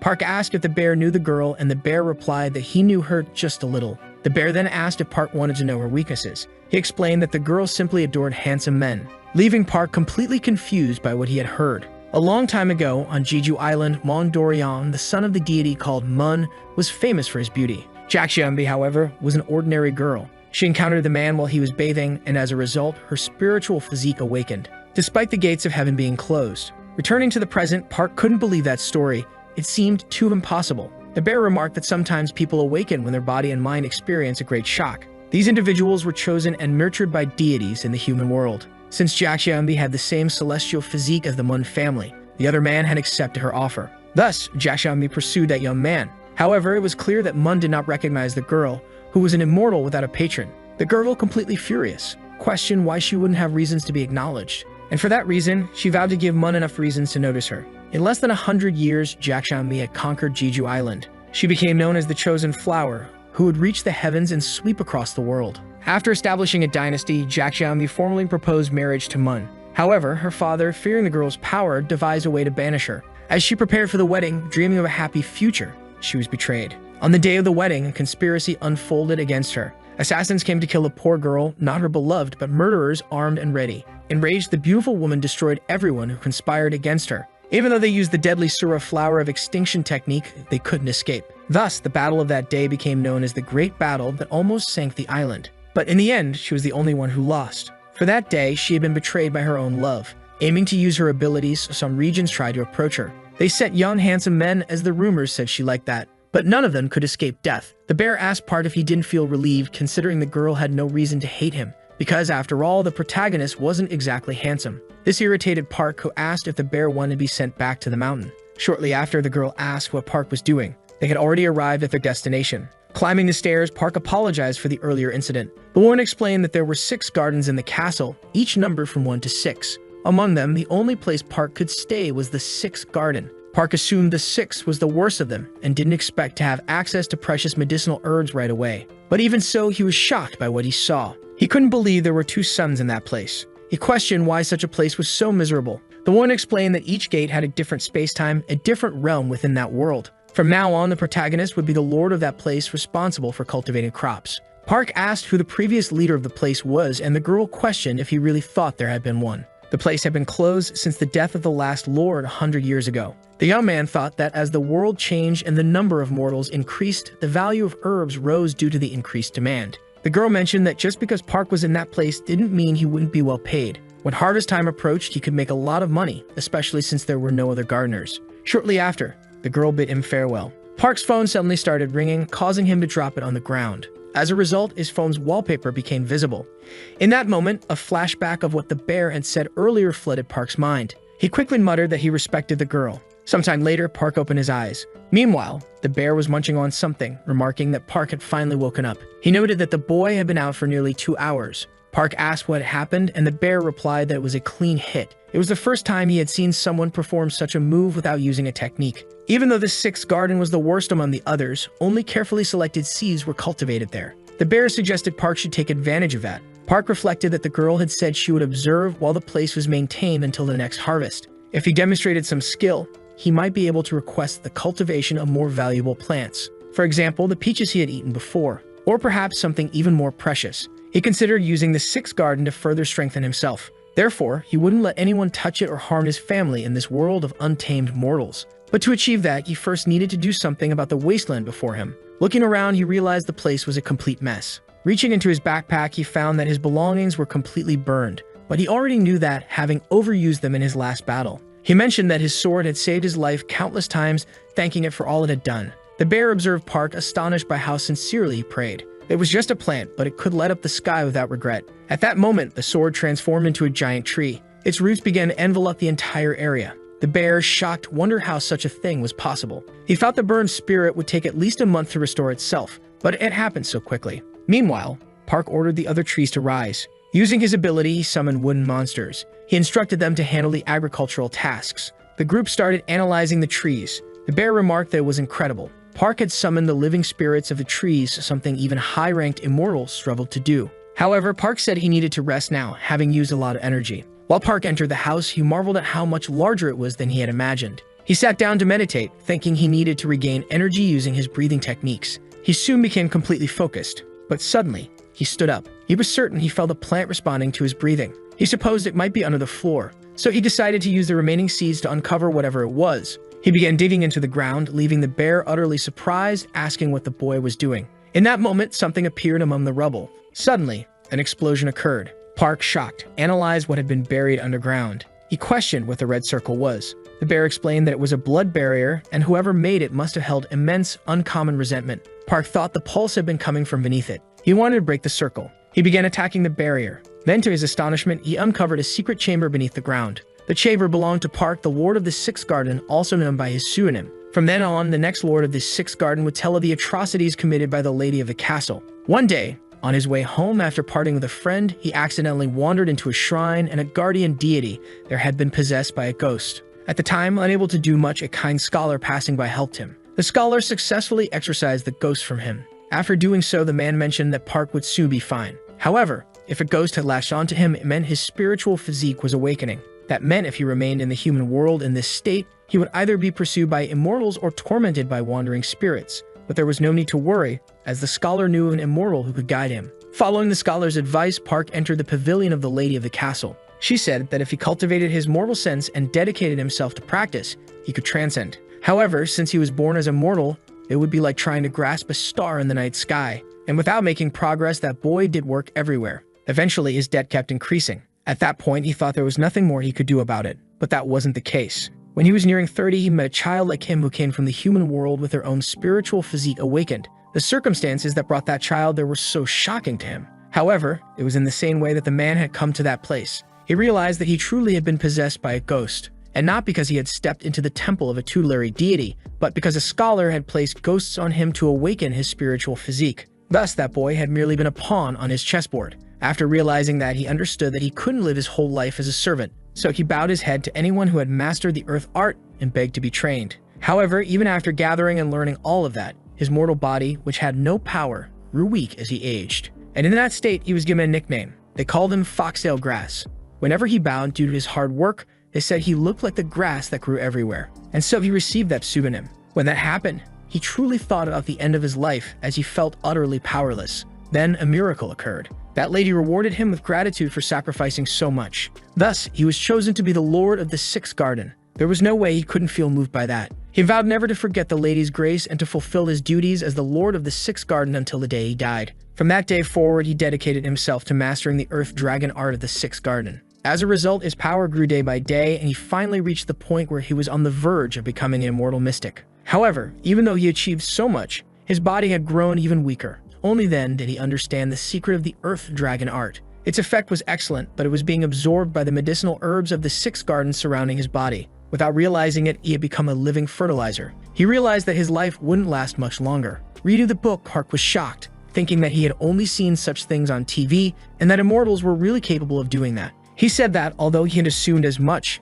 he had nothing in common with what had been described. The bear said it was a common practice, as immortals used such acts as a way to maintain the immortal realm. Annoyed, Park wondered if that meant he could end up like that man. And if someone had the ability to break through the barrier that man had created with his blood, there was no doubt that person was capable and exceptional enough to burn down the cursed pavilion. For his juniors who were in the same situation as him, he should escape with the stolen treasure, risking his life to protect it. Park wondered if perhaps those things belonged to the people mentioned in that testament. As he looked through the contents, he realized they were mandrake seeds cultivated by people of color across the oceans. Picking up another object, Park asked what it was. The book didn't mention anything about it, and the bear responded that it was like a container where people in temples drew lots. Park was surprised, realizing that the beats he had been hearing weren't coming from the seed, but from that object. He wondered if he should use them to cultivate something. Suddenly, an explosion occurred. The object seemed to resist growing along with him. Picking up the object again, he asked what it was. He said it felt familiar, questioning whether it was a blade shaft. The bear then revealed that it was a sword. Meanwhile, the lady seemed to be analyzing something. She remarked that the man had indeed traveled to that place. Then a girl appeared. She said she knew it was rude but insisted they act first because it was an urgent matter. She mentioned that she had heard Yunwa had a treasure in her main palace. That's why she wanted it to be returned. The seven-branched sword was a very strange item, and it was valuable even in the place where the sword was made. That place originally was a country that couldn't establish itself. This was because among the three kingdoms, only Baksh didn't have enough power to support the creation of a nation. The city of Silla was the first to be created by a man who possessed an irregular physique, and the city of Goguryeo was created by a saint the son of the previous lady, with the blessings of the ancestral spirits of the Korean peninsula. However, King Onju ended up raising that man through human power without any supernatural ability or past. He eventually awakened his mundane physique and belatedly acquired the gold element. Thus, he mastered a martial art, learning to manage his energy on his own, and though King Onju was human, he was a rare genius. That man was at his peak due to King Onju's abilities, but over time, due to the lack of skill in subsequent kings, Baekje eventually declined. Even the traces of its existence faded over the years, but one thing remained standing. He was compared to the genius King Onju, a saint prince who extended Baekje's power to the continent and the archipelago. Moreover, the seven-branched sword was a masterpiece created by the saint prince, a precious item that could be ranked among the great sacred artifacts. Returning to the present, the woman asked if they had received the blade before, and the girl responded that was all they knew so far. In the past, there was a record that when the king was about to present the sword to the celestial king, a messenger carrying the sword died of natural causes. However, fortunately, the ship carrying the sword was recovered safely, but the blade was never delivered to its country. The lady, in turn, questioned whether the girl was implying that the seven-branched sword possessed some kind of axis. She mentioned that it was very strange, as it seemed she had realized the existence of an axis a long time ago. She wondered why the girl was inquiring about it only now, but the girl replied that she had not come to ask meaningless questions. In the name of the sanctuary, she was there to propose a celestial lease for a period of 6 months. Understanding the situation, the lady of the garden asked what the conditions were. The other woman stated that they would wager the blade of the seven-branched sword in the middle of that battle. She requested that if they did not win, they would be allowed to take something from the lady's property. And if the axis of the seven-branched sword was found there, she promised not to take anything else. Shortly after, the lady of the garden accepted the offer, asking to add one more condition. After that event, 6 months had passed. A group of people was discussing the matter, and they were planning to broadcast the next celestial fight in real time. Moreover, the lady herself had said she would reveal it, and another man asked why they would broadcast it. While it was entertaining to watch, they were almost at the sixth garden. They should avoid causing discord with the lord of the sixth garden while approaching their progress and refrain from making any trouble during the visit. Sometime later, the group arrived at the location. They were completely surprised by what was inside, since the place had once been desolate. Meanwhile, the protagonist in the background was eating while reading a book, noticing that the guests had arrived. The young man, in turn, seemed shocked by what the protagonist was doing, as he was relaxed and eating while observing them. He asked Park to at least show some respect in their presence. Quickly, Park stood up and greeted them, mentioning that his name was Park, the lord of the sixth garden. The other boy introduced himself, saying his name was Lee, and he was there to report the garden's progress. Showing a system window on his phone, Park asked why his juniors insisted on calling him their senior.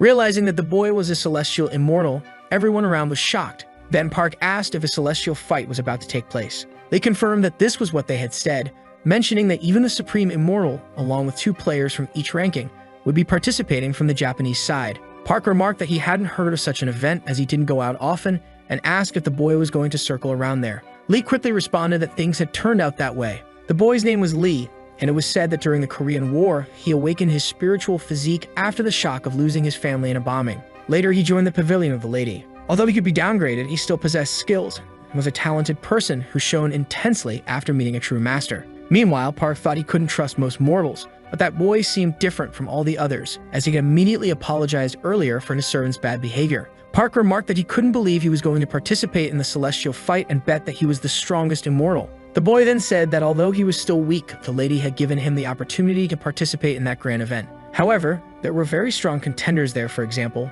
one named Go, who was nearly a pure immortal and was said to be related to the bloodline of the lady's son. He mentioned that he was lucky to be in a celestial fight against someone like him. Meanwhile, Park seemed to be analyzing that boy from earlier. The group associated with the lady seemed to be discussing something, mentioning that the sanctuary had accepted their proposal. The mortals supported them so much because they had killed some creatures, and if they played an active role in the matter of national pride, they would receive more donations and praise than that girl who had previously slain a creature. At that moment, another woman appeared to interrupt the conversation, mentioning that the lord of the sixth garden had gone to meet her. However, the lady asked to keep him waiting, as they were having a family meeting. But the woman said that the protagonist had said something that had greatly angered her. Standing up, another boy became furious, questioning if that newcomer dared to challenge him. However, the lady said that in her view, it wasn't bad to deal with the protagonist. There was a rumor that he was staying in the celestial rank on purpose because he was afraid to compete with others. So if the boy didn't like that kind of rumor circulating, he should accept the challenge and show his best skills. Observing the situation, the lady of the garden said the woman was right, asking if he could defeat that boy.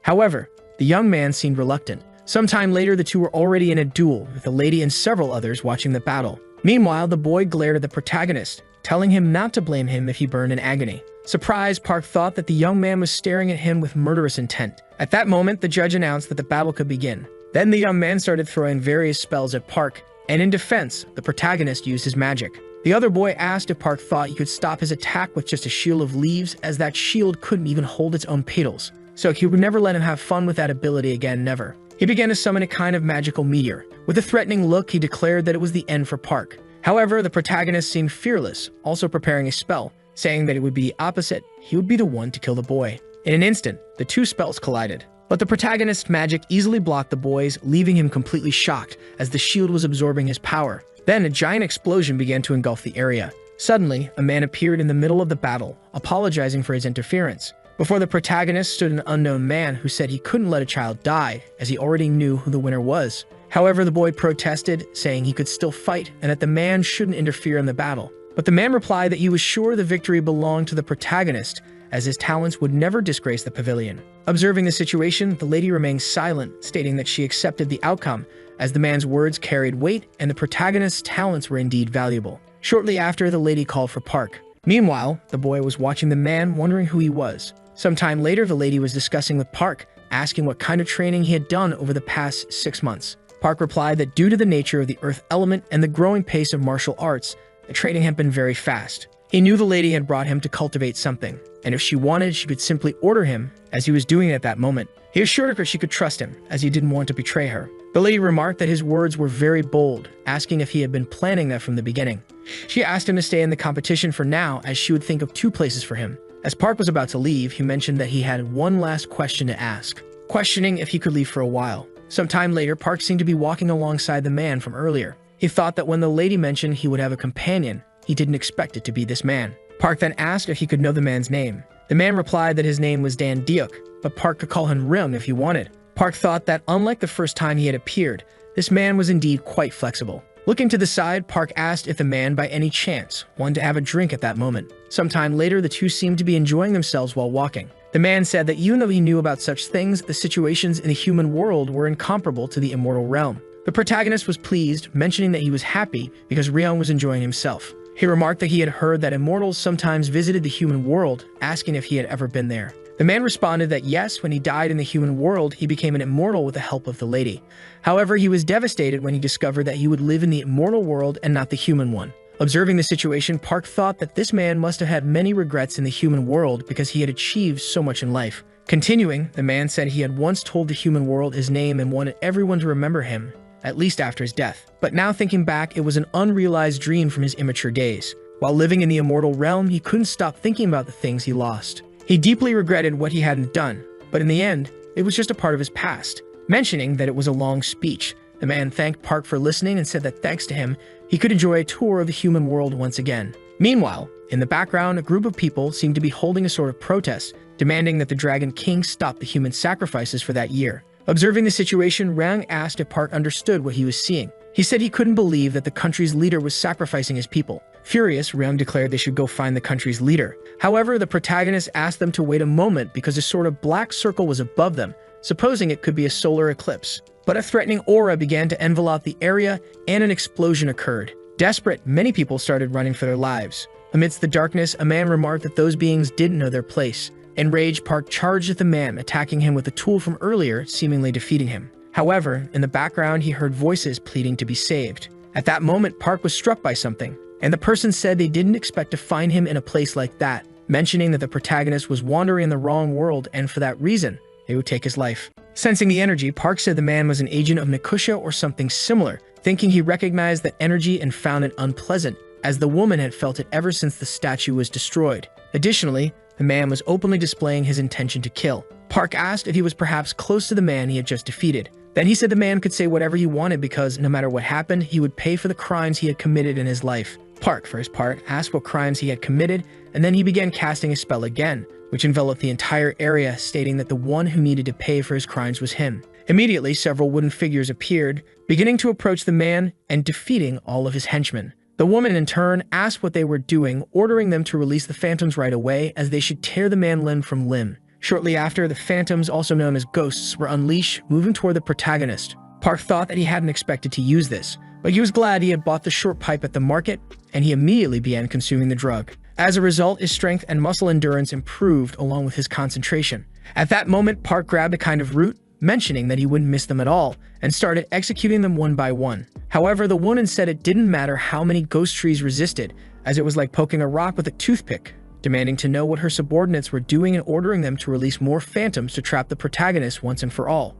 In a matter of seconds, blood started pouring from her mouth, and meanwhile, all her subordinates fell to the ground. As they writhed in agony, they cried out for help from anyone. Park, surprised, observed the situation, asking if she really thought he was crazy enough to use a sword against her. Watching the smoke, the woman thought it could be what she was assuming. Then Park said that he used that drug to detoxify his body, but for everyone else, that smoke was extremely toxic, mentioning that this ability was quite terrifying. In her final words, the woman seemed to call out to her father. However, at that very moment, an explosion occurred, and a man asked if the word she had uttered was father, while another man held the first man, asking if she was referring to that person. Observing that young man, the protagonist thought he was the celestial god Mekrisha. Shortly after, the man threw the other guy to the ground, who asked who were these people doing this to them, questioning if they knew who he was. However, the protagonist's friend said it didn't matter who he was because the point was that he had committed an unforgivable sin against the people. At that moment, the young man started laughing, saying he had been wondering what kind of nonsense they were talking about, asking them to remember that before going to hell. And thanks to his curiosity, he wouldn't let any mortal survive. Park thought he wasn't just absorbing the dead bodies, but also taking their strength, wondering why they were using innocent people for such purposes, mentioning that the man's art was extremely powerful, and he didn't know how he would be able to stop it, wondering if perhaps he should use the nine-tailed fox fan, but he wasn't sure if it would work, yet he had no other choice. The other man said it was an ancient art, and he couldn't believe the blood reincarnation was present in the human world, asking if the protagonist could perhaps lend him his sword. In the middle of that situation, the man seemed to be extremely focused. Then, shortly after, the protagonist handed him the weapon, and he made a cut, managing to split that sphere in half. He said he had no right to punish him for his sins against innocent people, simply because he belonged to the immortal realm. However, the crime of taking the lives of other immortals and making sacrifices for his power was unforgivable, and for that reason, a member of the immortal realm should take responsibility and punish him, beginning to perform a series of cuts on the young man, who, in a matter of seconds, was killed. As a result of the Mortal Society's swift action, the terrorists were arrested, and the terrorism suspects were from an organization called Rio Ablum.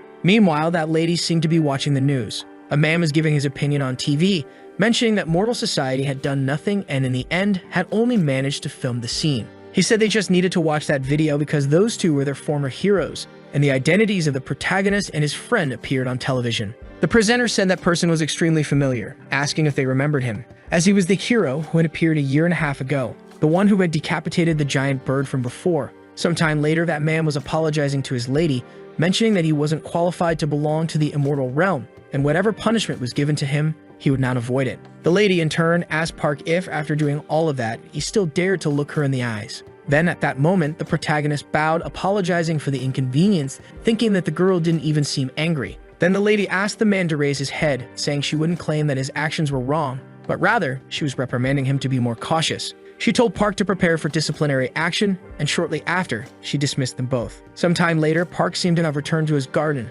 feeling as though he had been away from it for days, saying that he could finally see it again. Then he grabbed some notes, thinking that he hadn't expected to find what was hidden in the statue from before, mentioning that he didn't think it had any special power. Shortly after, the bear appeared on top of his head, asking if that wasn't Yi's handwriting. The protagonist asked if that family had done something wrong to the bear. The spirit, angry, said it was thanks to that family that he was in this form. Meanwhile, Park seemed to be analyzing the scroll, which didn't seem to have anything special about it, thinking that without a doubt, the one who wrote that was certainly King Sejong. In the writing, it said that he knew he didn't have much time left to live, but even so, he wasn't afraid of anything. However, the one thing he feared was seeing his son close his eyes before him, and the rest of his worries were about the people he would leave behind, seeing that Hyang was losing weight day by day due to the curse of a deity. That's why he was concerned that after he and his friend died, someone protected by the immortals might seize power over the state, which could lead to that land being covered in the blood and tears of innocent people, because long ago, many lives were lost because of the deities. And before that happened again, the era of immortals treating the human world as a mere plaything.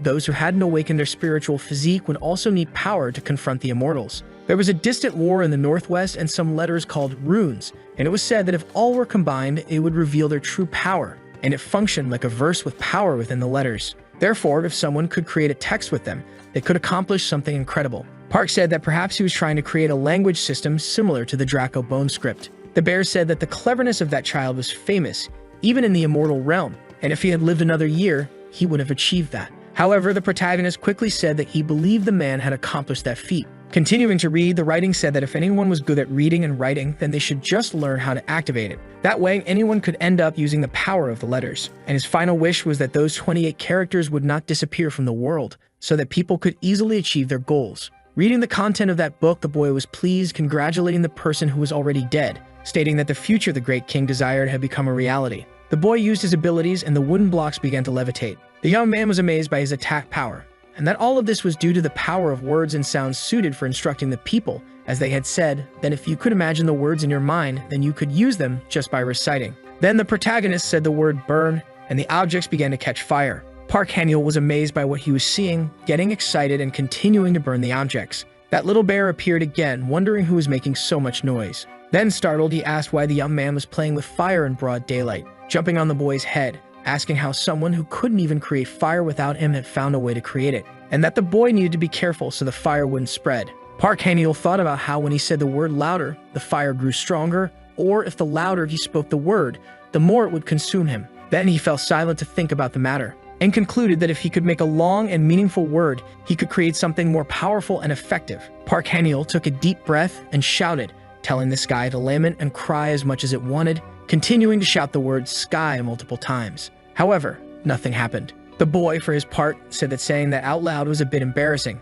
but then he noticed he wasn't alone. Sunbeam smiled after witnessing the whole situation. Embarrassed, the protagonist asked how long she had been there watching, and the girl, for her part, started making jokes about his training. Then she said it was fine to do that and that she respected it, and smiled at the young man, which made him even more embarrassed. After that, Park Han-yeol asked why she had come there, and the girl replied that she had heard he was entering the celestial battle. Then she asked if the protagonist had beaten Cheol and commented that he was improving quickly, saying she had gone out a bit to prepare for the battle and found something for the boy, mentioning that she was supposed to be looking after him, but hadn't been doing so lately. But it seemed she didn't need to anymore. Then she tossed something to the boy. Park Han-yeol, for his part, asked what it was, and the girl replied that it was a scripture, and they had asked her to deliver it since he had entered the celestial battle. The boy asked who had made it, and Sunbeam said it had been a sage, the protagonist's father, leaving him completely shocked. Then he became irritated with the girl, asking where she had found this person who claimed to be his father. The girl replies that she had found him in a place called Shenfu. A long time ago, Hwanung descended from the heavens and gave mugwort root to a bear and a tiger who wished to become human. Unlike the tiger who fled, the bear endured eating the root and became the human Eunmyo. Together, Hwanung and Eunmyo gave birth to Dangun Wanjium and created a new history for Korea. That was the myth most people knew.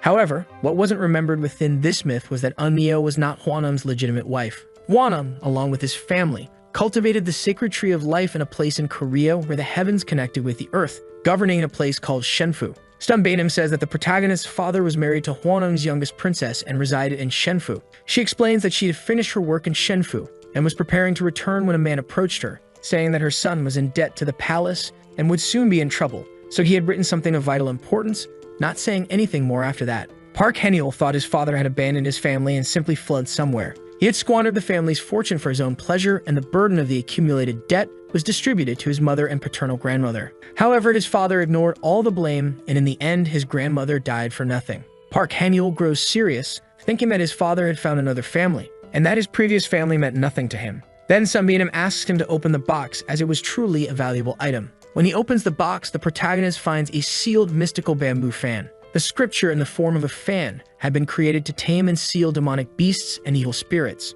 A fan with 24 blades is considered of high quality, but a fan with more than 48 blades is considered the best. Yet the fan the boy received had 72 blades, and he wonders why his father gave him something so valuable. The girl mentions that it was useful for absorbing evil spirits if he was interested in using it. Park Han-yeol, for his part, says he would cherish it as he wouldn't find another way to get his hands on something so precious. Sunbeam smiles, realizing he wasn't walking an easy path. 8 hours before the competition, the protagonist senses an aura and says it feels like someone is there. Then Deek appears, walking. Surprised, Park Han-yeol asks what he was doing there, and the young man says he came to make a request, because he needed help crafting the Flute of Peace. It's known that the first appearance of the flute was during the Unified Silla, but the object had been conceived and created long before. During the era of King Gwanggaedo, there was a man whom even the immortals couldn't stop, considered someone perfect. Because of this, the immortals lost their powers, allowing the Water Dragon King to cause a massive natural disaster, leading to the sacrifice of many humans. In search of a solution to respond to the disasters,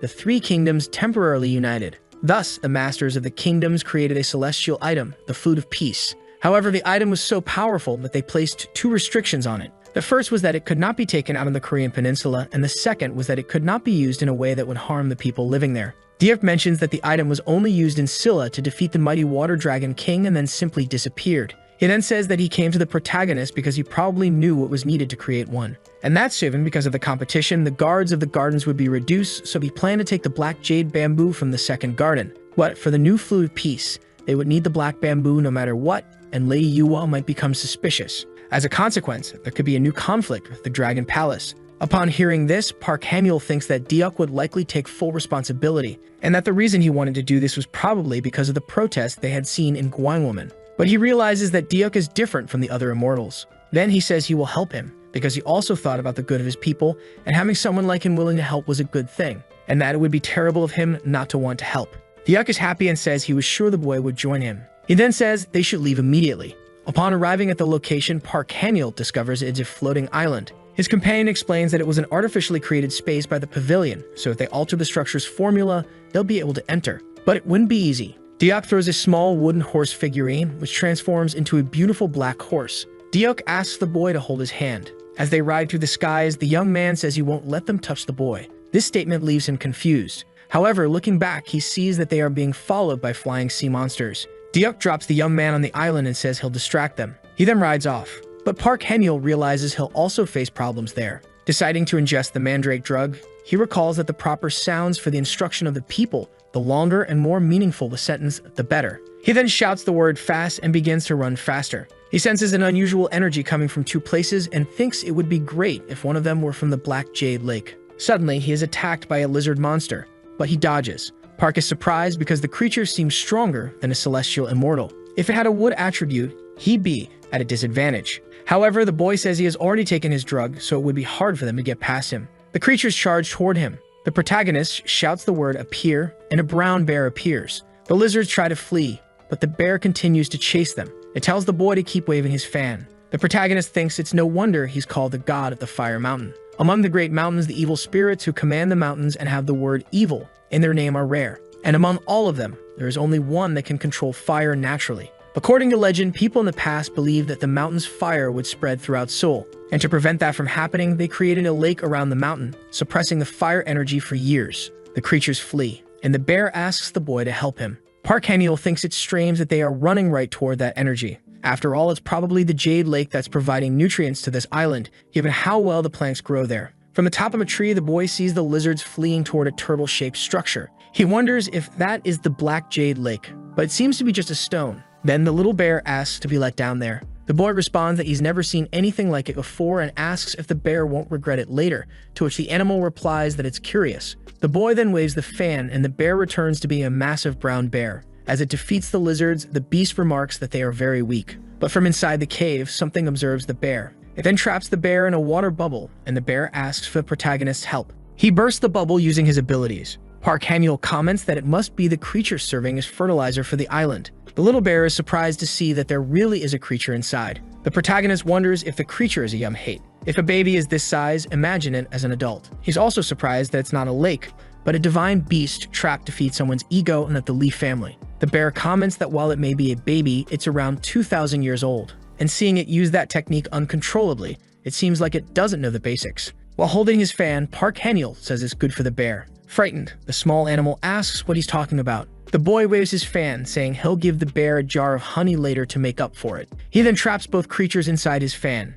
Inside the item, the creature fights with the brown bear. Park Hamuel is pleased to see that both fit inside. He closes his fan, saying it's time to leave. While walking with Diuk, a boy thanks him, as they manage to leave safely thanks to his help. The protagonist wonders why Diuk seems so out of breath. He then notices that his companion is bleeding, but Diuk tells him not to worry because he just needs to rest for a while to recover.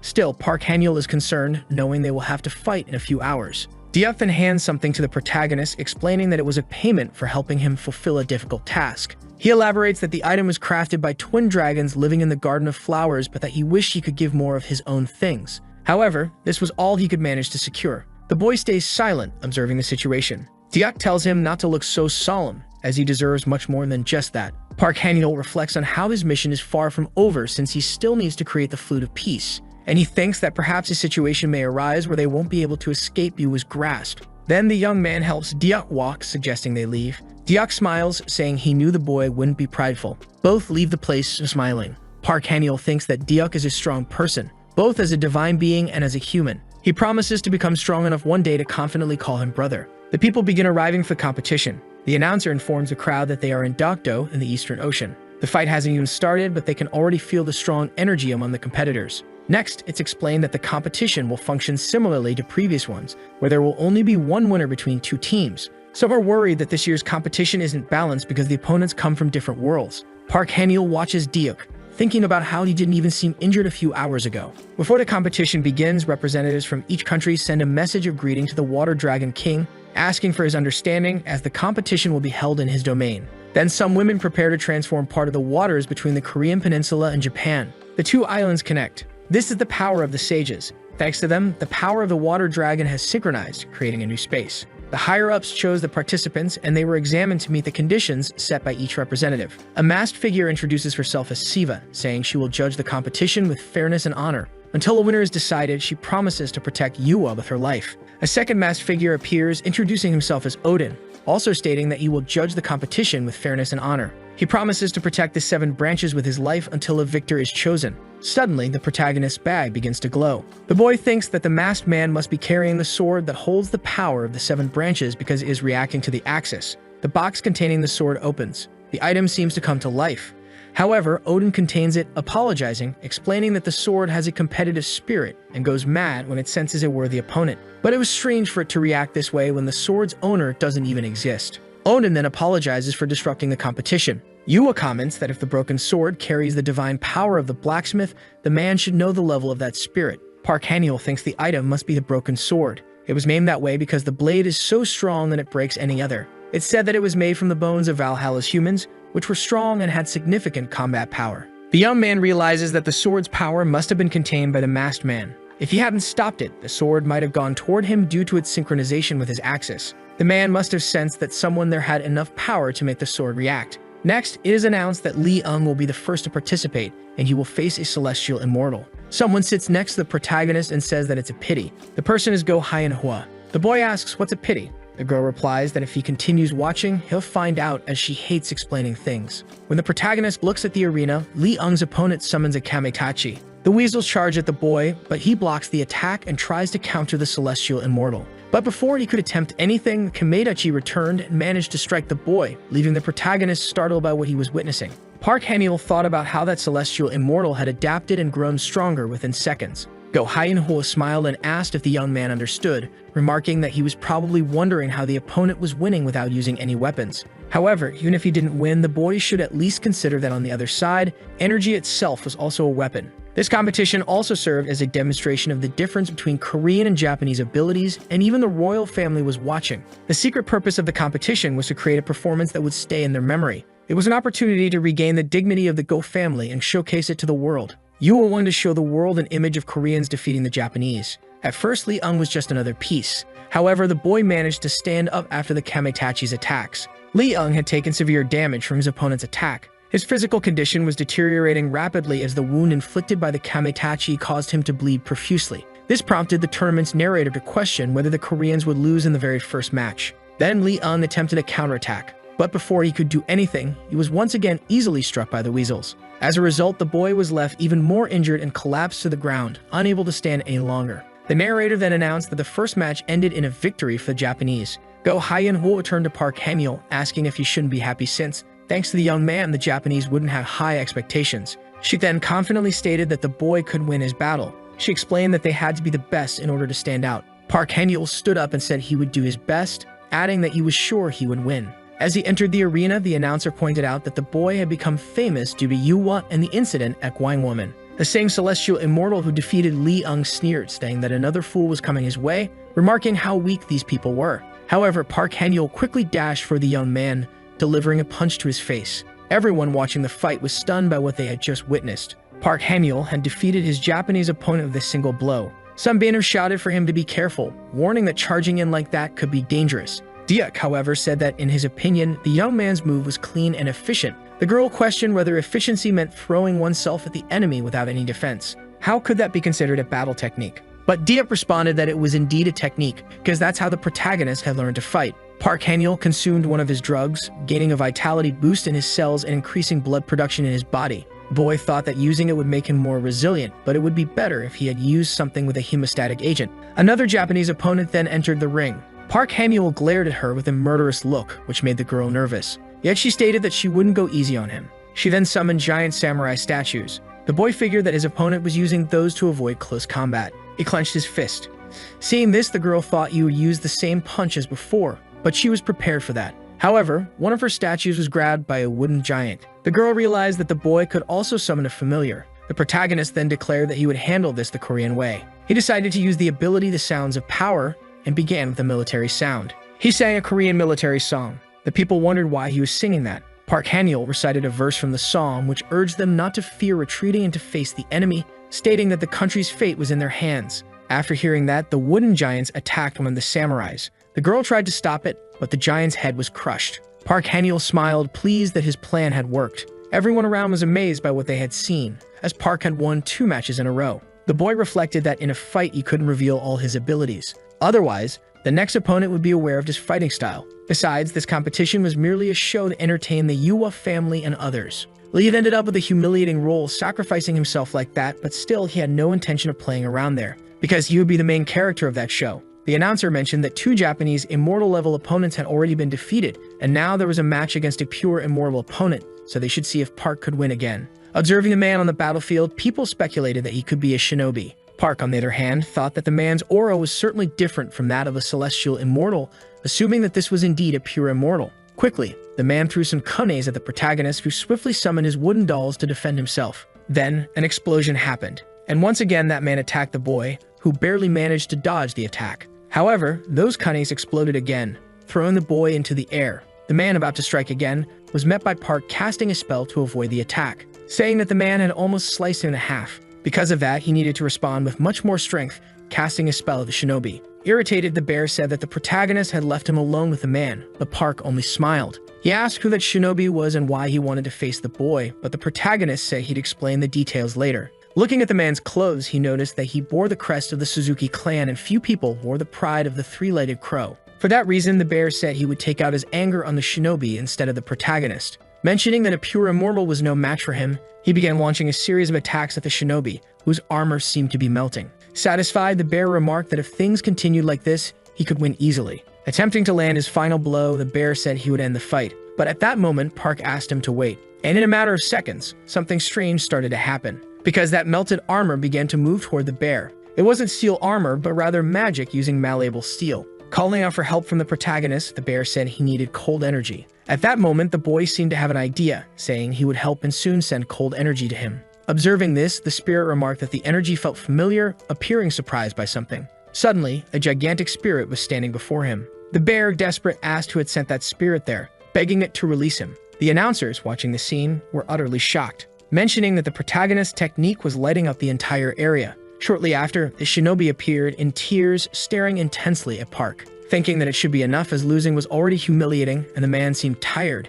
he was probably going to surrender. However, it wasn't the shinobi who spoke, but a woman beside him. An intimidating aura began to surround the woman, who said it was just a fight, and to be precise, an event created peacefully between both sides. Therefore, she didn't think they needed to risk the lives of 2 talents over this. Park, observing the situation, remained silent. Meanwhile, the 2 of the young man's companions watched the scene. The protagonist thought that this meant he was someone who couldn't die there, mentioning that the man was someone sick as she had lent to the sanctuary. Then the lady said she felt ashamed, as she had felt pity for one of the participants, and thus had interfered in the fight between them. For that reason, they had the right to withdraw their participant from the fight. Observing this, Park seemed surprised. Yuwa, thanking them for their efforts, stated that the young man had won 3 times in a row. Because of this, she couldn't imagine he possessed such incredible skills and items. Park thought that even if she tried to compliment him, it was still quite humiliating, saying he could have done much better if he had been notified of the event earlier. The woman, on the other hand, asked what he was talking about. Park then said that thanks to her, perhaps he had gained more attention from the mortals,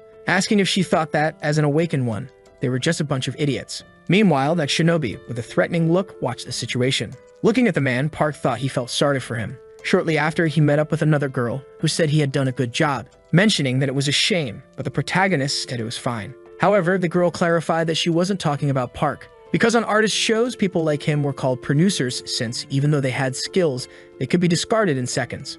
Park did his best and could have done much more, but it was better for the image of that boy because Park plastically gave up with him. The protagonist thinks that if this were soccer, it would be like taking out a strong player who would definitely win the game. However, he was certain that the audience wouldn't celebrate this decision given the drama that had unfolded so far. So the boy says he didn't think she knew about those things, and she responds that you don't see much of that nowadays, but people talk a lot about it on social media. Asking if it was strange to follow the world's trends, Park says it was strange but respected her nonetheless. Meanwhile, the announcer began to introduce the next participants. But at that moment, the ground started to shake and a tsunami began to form. Above it, a man asked where the traitors who had disrespected his palace were. Seeing the situation, the protagonist didn't know what they were talking about, and the other girl said they were the sons of the Dragon King of Water. The other man then said he didn't want to hear any excuses because they dared to disrespect the dragon's laws. Asking if they thought he wouldn't notice they were using the competition for hidden purposes, since their real goal was to exchange treasures away from the palace's eyes. So they would be kind if they handed over the traitors, but he wouldn't fail to deliver his father's message. He demanded they return the 7-branched sword's axis they were carrying, and if they showed sincerity and offered apologies, his father might forgive them and return the items they brought to that place. However, those around seemed to disagree with all of it, so the man asked if that was their decision. Grabbing his weapon, he began to prepare for an attack, saying that all of them would be swallowed by the ocean and cast into the 7 seas, starting to unleash the ocean that had been contained. Park, watching this unfold, thought that everything had happened very suddenly, but he needed to take advantage of the situation and merge the axis with his sword. Soon after, he seemed to find the person he was looking for, thinking that if he could make the resonance between the two like before, it might work. But at that moment, a water dragon began to envelop the area. Submerged in the water, the protagonist thought that if things continued like this, he wouldn't be able to make it. So he had no choice but to do it. He began to draw a magic sword. Feeling pleased that it worked, he quickly managed to escape the water. However, he ended up plunging back into the ocean. Thinking he didn't expect to be thrown back into the water again, he realized he needed to get out of that place soon. At that moment, a glow began to envelop the area. Because the protagonist's sword seemed different, Park thought it was one of the strongest energies he had ever seen in his life. Wondering if it was, by chance, the golden aura from the axis. It was probably because it had been held and sealed before, and that's why it had such overwhelming energy. Wondering if it wasn't too much energy because it was even pushing his own energy. Because of that, it was too much power. And if it continued like that, his body wouldn't be able to withstand it. So he had to release the energy. However, he was shocked, thinking he had only struck once and already caused damage to space-time. He was surprised because that magic seemed to be trying to engulf him, beginning to fall in that place. Sometime later, the protagonist ended up falling into an unfamiliar location.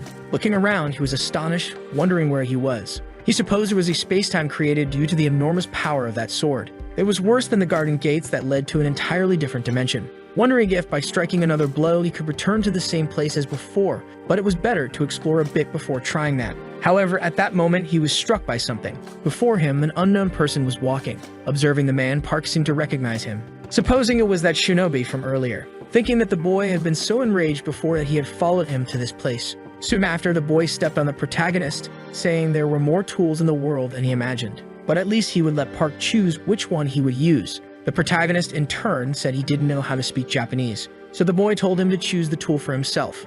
Shortly after, a plant appeared beside Park. Pulling the plant out, the shinobi asked what Park was doing, calling him a weak coward. Even though he had won those battles, he hadn't done anything but send his spirits to fight in his place. Asking if Park thought he could do something with earth magic, the shinobi still intended to make the protagonist swallow his words. Park then asked what he was talking about. Right after, that plant transformed into something different. The shinobi seemed to start having hallucinations, eventually falling to the ground. Park told him he couldn't just touch anything he saw. But at that moment, blood began to gush from the shinobi's mouth, and soon after, he collapsed to the ground. Park said that he had managed to kill the shinobi, but even so, that was all there was to it. Shortly after, another person appeared, calling Park an idiot. Then the bear in human form said that every time he showed up, Park was completely wrecked. The bear mentioned that everything was fine and that Park just needed to use an elixir to recover like he always did. However, the protagonist said that he could tell just by looking at his face and asked him to be honest with him. The spirit said it looked like that had been a critical blow to one of his kidneys. Park thought it felt like his energy was draining out of his body,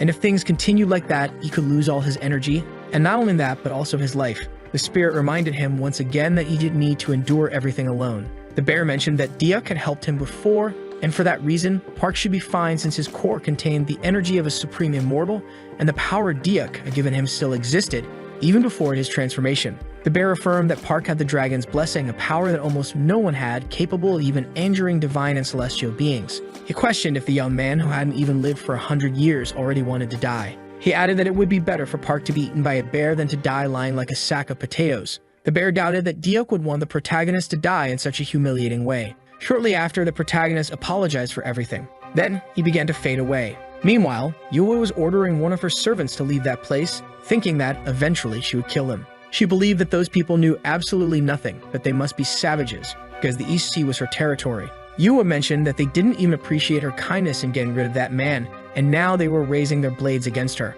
Recalling the words of that man, the girl thought the Dragon King wouldn't ruin his celestial battle with such an absurd lie. She wondered where that old serpent had heard such things. It was trying to create a hero amid that celestial battle. Even though her plan to be worshipped by humans had failed, it wasn't completely in vain. For that reason, they should wait and see what would happen. That way, soon, all the heads of the Bastard Sea would be brought to her. Meanwhile, the protagonist was waking up, wondering how long he had been asleep. As he checked how his energy was flowing, he noted that his lower core should recover soon. As he regained consciousness, Park wondered what was going on. He questioned why there were horns on his forehead, and his senses seemed much sharper. But either way, not much time should have passed since the incident. He remarked that his body felt cleaner than he had expected. Looking around, he supposed someone had been taking care of him. He guessed it might have been the bear along with Sunbae, wondering if he was still in the same place because he had consumed the magic pearl using the bamboo fan, creating that barrier. For that reason, Sunbae might have been taking risks to take care of him.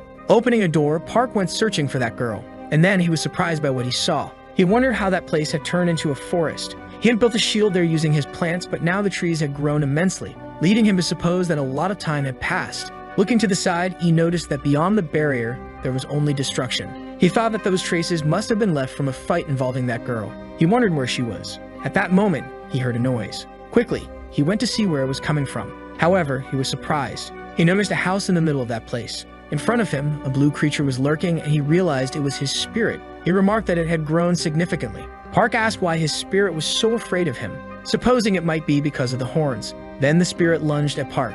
However, Park easily dodged, telling the creature that it shouldn't bite its owner. At that moment, the creature seemed to realize that it was indeed its master, completely stopping the confrontation. Park remarked that it was very cute, mentioning that there wasn't much change in its energy even after eating the magic pearl, probably because it was using its strength to recover its inner core. Looking around, Park was surprised, noticing that his clothes were lying there. He wondered if there was something he could use. Additionally, he spotted a scroll. Reading it, Park questioned if it was written in Japanese, assuming it was one of those scrolls written by shinobi. According to what the spirit had said during the competition, the crow crest of the Suzuki clan was one of Yahagarasu's secrets. He speculated that these were the shinobi's clothes, wondering if they were the kind that had the ability to transform, since it was quite interesting just to wear them. Shortly after, the young man seemed to notice something, wondering what it was. He sensed that it was coming from the same place that had traces of a battle. Observing a group, Park wondered what they were doing since they were trying to break through the barrier. Noticing the color of their hair and their attire, he wondered if they were from that place.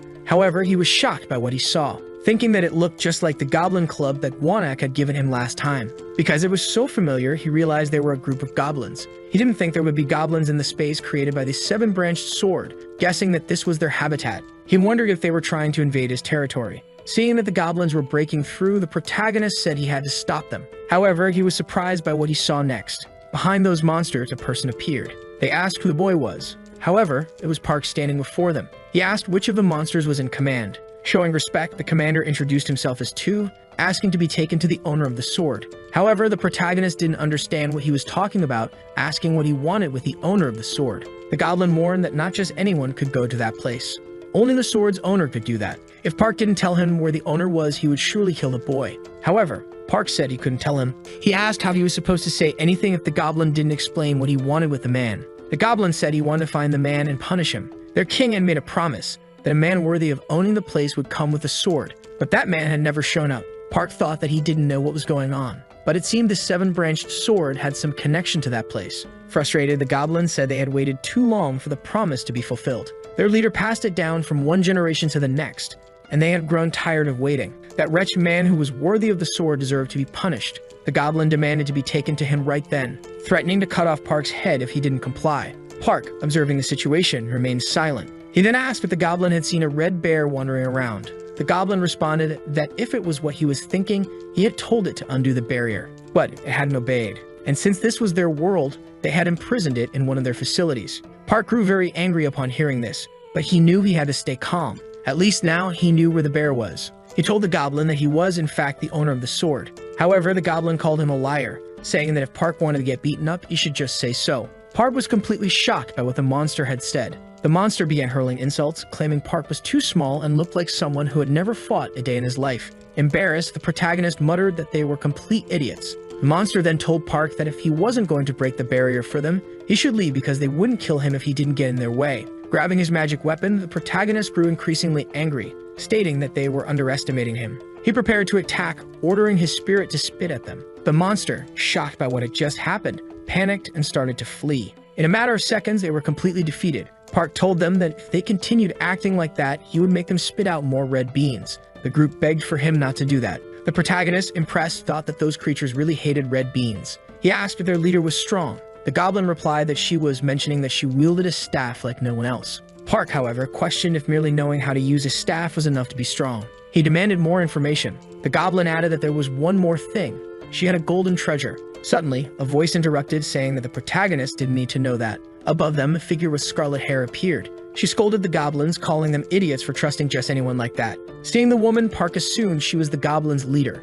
She berated her subordinates for forcing her to come there and questioned how they could be so foolish, warning that this time they'd spend 10 years trapped in that place, seemingly transporting them into a divine item. Observing the scene, Park surmised that the item was the treasure the goblins had mentioned, and since she was their leader, she was probably very powerful. Because of this, he thought it best to start with his red bean attack. He launched an attack at the leader, but she dodged it swiftly. She praised the attempt, noting that it might have worked on her subordinates, but not on her. She commanded her spirits to emerge from the artifact. Park was surprised by her abilities, realizing she was stronger than he anticipated. He knew he had to be careful. He prepared another skill and ordered his spirit to attack her. A massive battle ensued. The goblin leader asked what Park thought of her skill, as it had been a long time since she had this much fun. Park, deep in thought, remained silent, recalling a memory from his past where someone claimed that a staff like hers could achieve anything. But now it seemed like a lie. The bear spirit remarked that it was called a goblin staff, capable of anything they could imagine. Since goblins weren't great thinkers, they relied on their instincts and had no strategy. Additionally, they had excellent physical abilities thanks to their strong bones. Despite their simplicity, if they wanted, they could easily dominate the world. Returning to the present, Park wondered if the goblin leader's level of imagination was superior to the other fools he had encountered earlier, noting that she didn't seem to fear his red beans. He questioned what he could do in this situation. Glancing at the barrier, he thought it could work in his favor. But at that moment, the goblin leader asked what he was staring at, attacking him. Park barely managed to block her strike. She questioned why he was paying attention to anything else besides her in the middle of their battle. As he held off her attack, Park stayed silent, quickly counterattacking her from behind, though she narrowly avoided it. The leader began summoning her spirits again, successfully hitting the protagonist. An explosion occurred and Park was thrown to the ground. The leader asked if he had reached his limit and if they should finish things now. She said he should start begging for mercy. She ordered all of her spirits to attack him, thinking that once the fool screamed, she would trap him along with that bear. However, Park regained his strength, claiming that he who laughs laughs best. He summoned wooden golems, each holding jars of red beans. They poured the beans onto the goblin leader, leaving her completely shocked. But the artifact she wielded seemed to absorb everything. Park remarked that she had been waiting for him to scream, but she had made a huge mistake. He grabbed the artifact and ordered the bear to come out. Immediately, the spirit emerged, saying it knew the protagonist would rescue it. However, it scolded Park for being an idiot and leaving it trapped long enough to feel sad. Park asked if the bear had any idea how long it had been trapped there. The bear said over 150 days had passed. Time worked a bit differently in that world, but wasn't drastically different. Park suggested that if that was the case, the best thing to do was to get out of there quickly. He then freed the goblins trapped inside the artifact, questioning whether the woman was truly the leader of that place. Observing the protagonist, the goblin woman mentioned that he was short with broad shoulders, leaving the young man completely embarrassed by her remark. He responded that he was of average height. The goblin then said that size didn't matter, and her mother had told her the same. At first, she thought it didn't make sense because Park had bested her in battle. Looking at him, the woman said he seemed smart and wasn't unattractive, so she had made up her mind.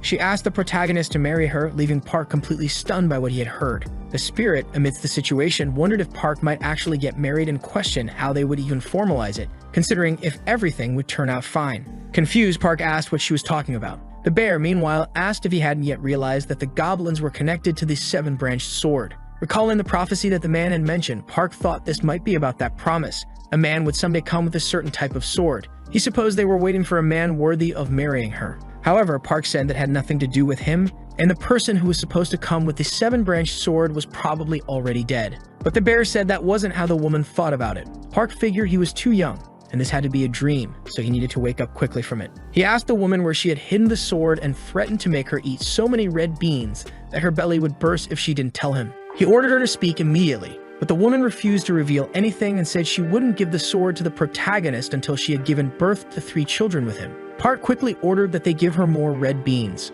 The bear, watching this situation, remarked that he probably wouldn't get anything out of her that way. However, Park noted that goblins were incredibly stubborn, and it would be difficult to make them talk like this. So the bear questioned why Park didn't just marry her right away. They had been stuck in that place for a long time and probably didn't understand things properly, so Park should realize that he couldn't force them into anything. Besides, that artifact was their greatest treasure. The bear suggested that since time passed differently in that place compared to the real world, maybe Park should marry her and stay there for a while. Looking at the situation, Park thought that if he continued this way, he wouldn't get anywhere. Instead of intimidating her, he thought of bribing them. A little later, the goblin woman seemed to be waking up. She found herself tied up, and in front of her was a bit of food. At that moment, the protagonist noticed she had woken up. Once again, the woman declared that she wouldn't say anything until he married her, but Park replied that it didn't make a difference. He told her to think about what she wanted while he enjoyed the food. He mentioned how delicious the rice cakes were. Watching him eat, the goblin woman's desire for the food grew immense, and she admitted she wanted a piece too. Park threw one into her mouth, and she was immediately enchanted by the taste.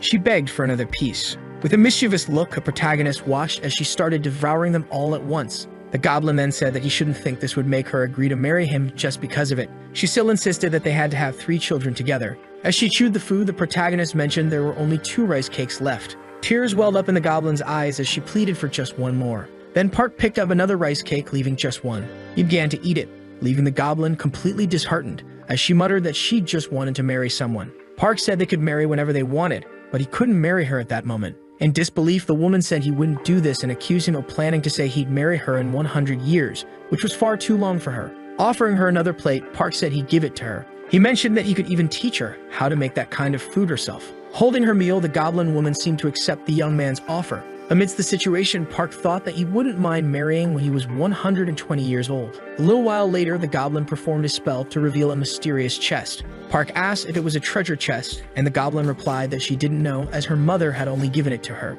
She then started searching for something. After finding it, she handed it to the protagonist, telling him to take it. She mentioned that it would be a token of their engagement. Park asked when it was, and the woman responded that they were seeds. Confused, the protagonist wondered what he could do with them. He quickly became surprised. Nowadays, people no longer cared much about the stories of the dakabais. They only wanted to be remarkable, and if they got hold of something like that. However, goblins, for example, are honest about their possessive desires. They don't hold on to things, trading items and talents freely among themselves. But someone with valuable talents wouldn't part with them so easily. This often led to even more complicated situations. For that reason, negotiating with goblins by offering something they excelled at was the easiest way to get out of a situation like this. Taking the seed, the bear mentioned that it must be valuable in some way, asking the young man to inquire more about it from the goblin. Park wondered if he could keep something as good as that. He called the goblin, who affectionately referred to him as Love. Park then asked if those seeds came from a particular place. The woman responded that her grandmother had taken them from her world before coming to that place.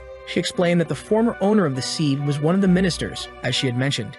He was famous for cultivating herbs and medicinal plants and had traveled between worlds. However, he was forced to treat an incurable illness one day and ended up imprisoned, dying of starvation. So he gave the seed to her grandmother in exchange for hiding the rest of his family. Park asked if he had been a herbalist. Reflecting, Park thought that the book he had been trying to decipher to create medicine was likely his. The goblin added that the man had worked for an extremely powerful figure. He wielded a sword and rode a horse, and people said his arrogance had pierced the heavens, leading to his eventual downfall. She asked if there had been a war at the time and things had turned bad. As a result, he gave the seed to her grandmother to remove his family from the battlefield. Park asked if that madman had dragged his family into war, and the woman confirmed it. He didn't want to suffer from their loss, so one could imagine what kind of man he was. Park reflected on the word loss. He thought it was even more disappointing than the suffering itself. The woman stood up, asking if they could continue. Park, observing the situation, urged her to calm down. Afterward, the woman took up her staff again. She began attacking the protagonist. Surprisingly, Park felt no pain at all. However, the woman said she was infusing something into him.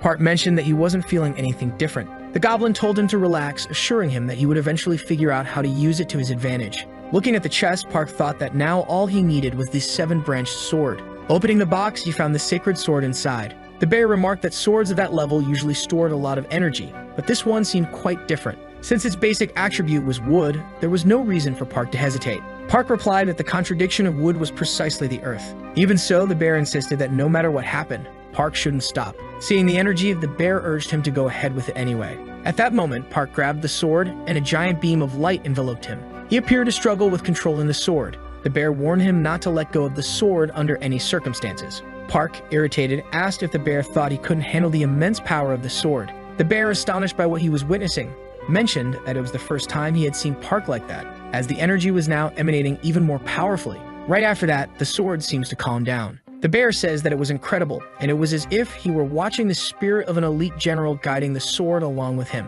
That's why he knew that the seven-branched sword was amazing. Park, on the other hand, thinks that he acted on instinct when he grabbed the sword, and it felt like he had been using it for a long time, assuming that must be the talent she had given him. He then asked the goblin if she wanted to get married at that moment. The scene then cuts to the protagonist's world city. That cheerful spirit mentions that it was very enjoyable. Park, on the other hand, thinks that it had been a long time since he had been to Korea. The protagonist wanted to have his spirit before, but during the fight against the goblin leader, he ended up using too much energy, so he came to the nearest city since he couldn't make it to Bear Mountain. Thinking that the goblin wanted to go with him, however, she was still very irresponsible, mentioning that it had been 7 months since his competition, and still many people were talking about it. Furthermore, since that incident, the Dragon King of the East Sea had not returned yet. Civilians and reporters started criticizing the invasion of the East Sea people without a valid reason. And they also began criticizing the 3 princesses of Korea for not saying a single word. However, a month later, the Dragon King appeared, apologizing, saying that it had been a mistake and a failure in the communication of the information received. But even so, no one was able to forgive either of the powers yet. The bear, on the other hand, asked what had happened to the dragons of the West and South Seas. Then Park responds that he didn't want to get involved in that situation, as they might not have been on the side of the East Sea. The spirit, on the other hand, asserts that it was quite obvious, as they just wanted to cause a commotion for no reason. The relationship between the dragons wasn't very good, but they had once united when there was a war between humans and mortals. Observing that situation, the protagonist thinks that there was still a problem, wondering where the seven-branched sword was. And the only thing they knew was that the protector of the sword had notified the Nordic Administrative Council to stay in Korea and participate in the subjugation of the East Sea, thinking that this must be happening because he ended up grabbing it and going to another dimension, mentioning that the man was extremely strong, and that he had a connection to that sword. Knowing that someone like him was looking for it made him even more anxious about finding his sword again. Then the bear responds that the East Sea had been really foolish, as even humans were starting to look at them with anger. Shortly after, a message informs that their time using the system had ended, thanking them for their preference. The bear, in turn, asks the young man what they were going to do next, and he responds that they had to go to Wanak Mountain. He was sure that he was on the list of missing or dead persons, and if he appeared out of nowhere, the garden would become very suspicious of it. For that reason, he's going to stay quiet and wait for the dust to settle while he watches the situation. Then the bear says that when they get there, he's going to take a look at his original body, as it had been a long time since he had felt its energy. That happened right after entering the dimension of those goblins, and he thought he would feel it again when he returned to that world. However, he felt nothing, and that's why he was becoming concerned. Surprised, Park wonders if it had been 7 months since the bear had felt energy in his body, asking if that wasn't too serious, and for that reason, they should leave immediately. And because of that, they head to the mountain at that moment. Sometime later, the two already seemed to be near the destined place, completely surprised by what they had seen, as that tree had grown absurdly, and with it, there were beehives. Surprised, Park wonders how those bees could penetrate that barrier. However, the bear says that everything was fine, as sometimes one insect or another could end up getting in. Observing a branch of leaves, the protagonist questions what that was. Then the bear seems to be in disbelief at what he had seen, as under that place another bear was resting. The bear, in turn, is surprised, mentioning that his original body was very strange, and for that reason, he didn't know what was happening. Shortly after, those bees seem to start attacking the two of them, so Park quickly pulls out his scroll along with his artifact, which begins to summon all his spirits. Ordering his spirits to attack those bees, a battle with them begins. However, for Park, there were too many of those bees, and he thought they were very difficult to kill, even using his abilities, and for that reason, he needed something stronger. Then, shortly after, the bear ends up awakening his true form and begins to charge at those bees. Park, in turn, asks him to wait, but the spirit says that he could let him take care of all of them with his fire, and if it weren't for their hive, he would have attacked with all his strength. But he couldn't hurt the tree, as it was simply infested with those bees, wondering if there was any other way to get everything off that tree. Park, on the other hand, ponders over a situation that might work, while watching those bees on the ground, assuming that they had not been killed even after being attacked. And in the same moment, he seems to have an idea about a good plan. Immediately, Park asks the bear to wait for a moment, asking him to step aside, and right after, he seems to throw something in front of those bees, which are then defeated, and as a consequence, they end up fleeing from the tree, crashing into those barriers. Observing that situation, the protagonist feels relieved, mentioning that he had managed to set up that barrier. Surprised, the bear says he didn't know how those bees ended up in that place. It was just a guess, but there was a story that in the past, the Queen of the West built something called Golden Peak on a mountain. But it had been a long time since she appeared, and the Queen of the West was the goddess from Chinese mythology, considered a fairy and possessed potions of immortality. Pointing to the tree, the protagonist asks if he was saying that because of what had happened, mentioning that a long time ago some bees were traveling, and when looking for an area to settle, they smelled that place, and for that reason, settled in the tree. Standing up, the young man assumes that all the bees were already dead, as the smoke inside the barrier had already disappeared, asking the spirit if they should take a look. Shortly after, they seemed to approach the tree, opening a hive that was filled with honey, saying that it was not ordinary as it was clear that it had pure energy in it, stating that they could even preserve it. Park in turn questions whether it would be possible to make a stock of honey in that place, assuming that he could use it somehow to make an extremely powerful elixir. Observing those honeycombs, he ends up finding bee larvae, mentioning that they still seem to be alive inside that hive and if he wasn't mistaken, had many nutrients that helped them grow. Beginning to taste them, he mentions that he wanted to know if that was true. Shortly after, the system announces that a drug has been consumed and the property of the drug was called royal jelly, which as a result stimulates the protagonist's growth. The protagonist says that thinking that the larva had honey, he had assumed it would be sweeter. Observing the protagonist, the bear seems surprised, asking why his head was glowing. Noticing the young man's horns, the bear assumes he was the son of a dragon. Completely shaken, the bear questions what was happening, and Park responds that it must be because of the draconic power he had consumed. But for the bear, that didn't make sense, asking how he was taking on dragon characteristics as if he had been born one. Then Park replies that lately only strange things had been happening and he saw what he was wearing before. Observing that scar, the spirit mentions that it was really strange, questioning if the young man was okay. Park asks if he knew what was happening, to which the bear replies that he didn't know anything about it. A dragon is born with the power of water offered by nature, and thus they practice martial arts, accumulating this power for thousands of years. And for that reason, they are an extremely legendary existence, but humans are completely different from dragons because they can use more elements of nature. So in the case of someone being both human and draconic, they could become practically invisible. For this reason, Park could end up becoming a monster that had never existed on the face of the earth, mentioning that it must be hard to bear all that power inside him. However, Park responds that he still hasn't fully developed, and because of that, it would be harder to manage. The bear says that seeing his core receive the power, his horns started to grow. For this reason, he could end up becoming a complete dragon after consuming more energy. But since he was human, he could still suffer some side effects as a consequence. Moreover, if he became a dragon, he might end up being forced to live in the water. Immediately after, our boy begins to ponder over the possibility of becoming a dragon, thinking that as his horns began to grow, it meant that he could consume the power of water. And if he left the larvae there without any issues, they could end up turning into new bees and then produce more honey and many more larvae for him. For that reason, he could take incredible advantage of that. Shortly after, our boy responds that he wanted to learn to use his power better because, thanks to the pill that woman had given him, his power didn't go out of control and he was able to drastically increase his energy. Since the elixir had the wood attribute, it was like a light at the end of the tunnel for him,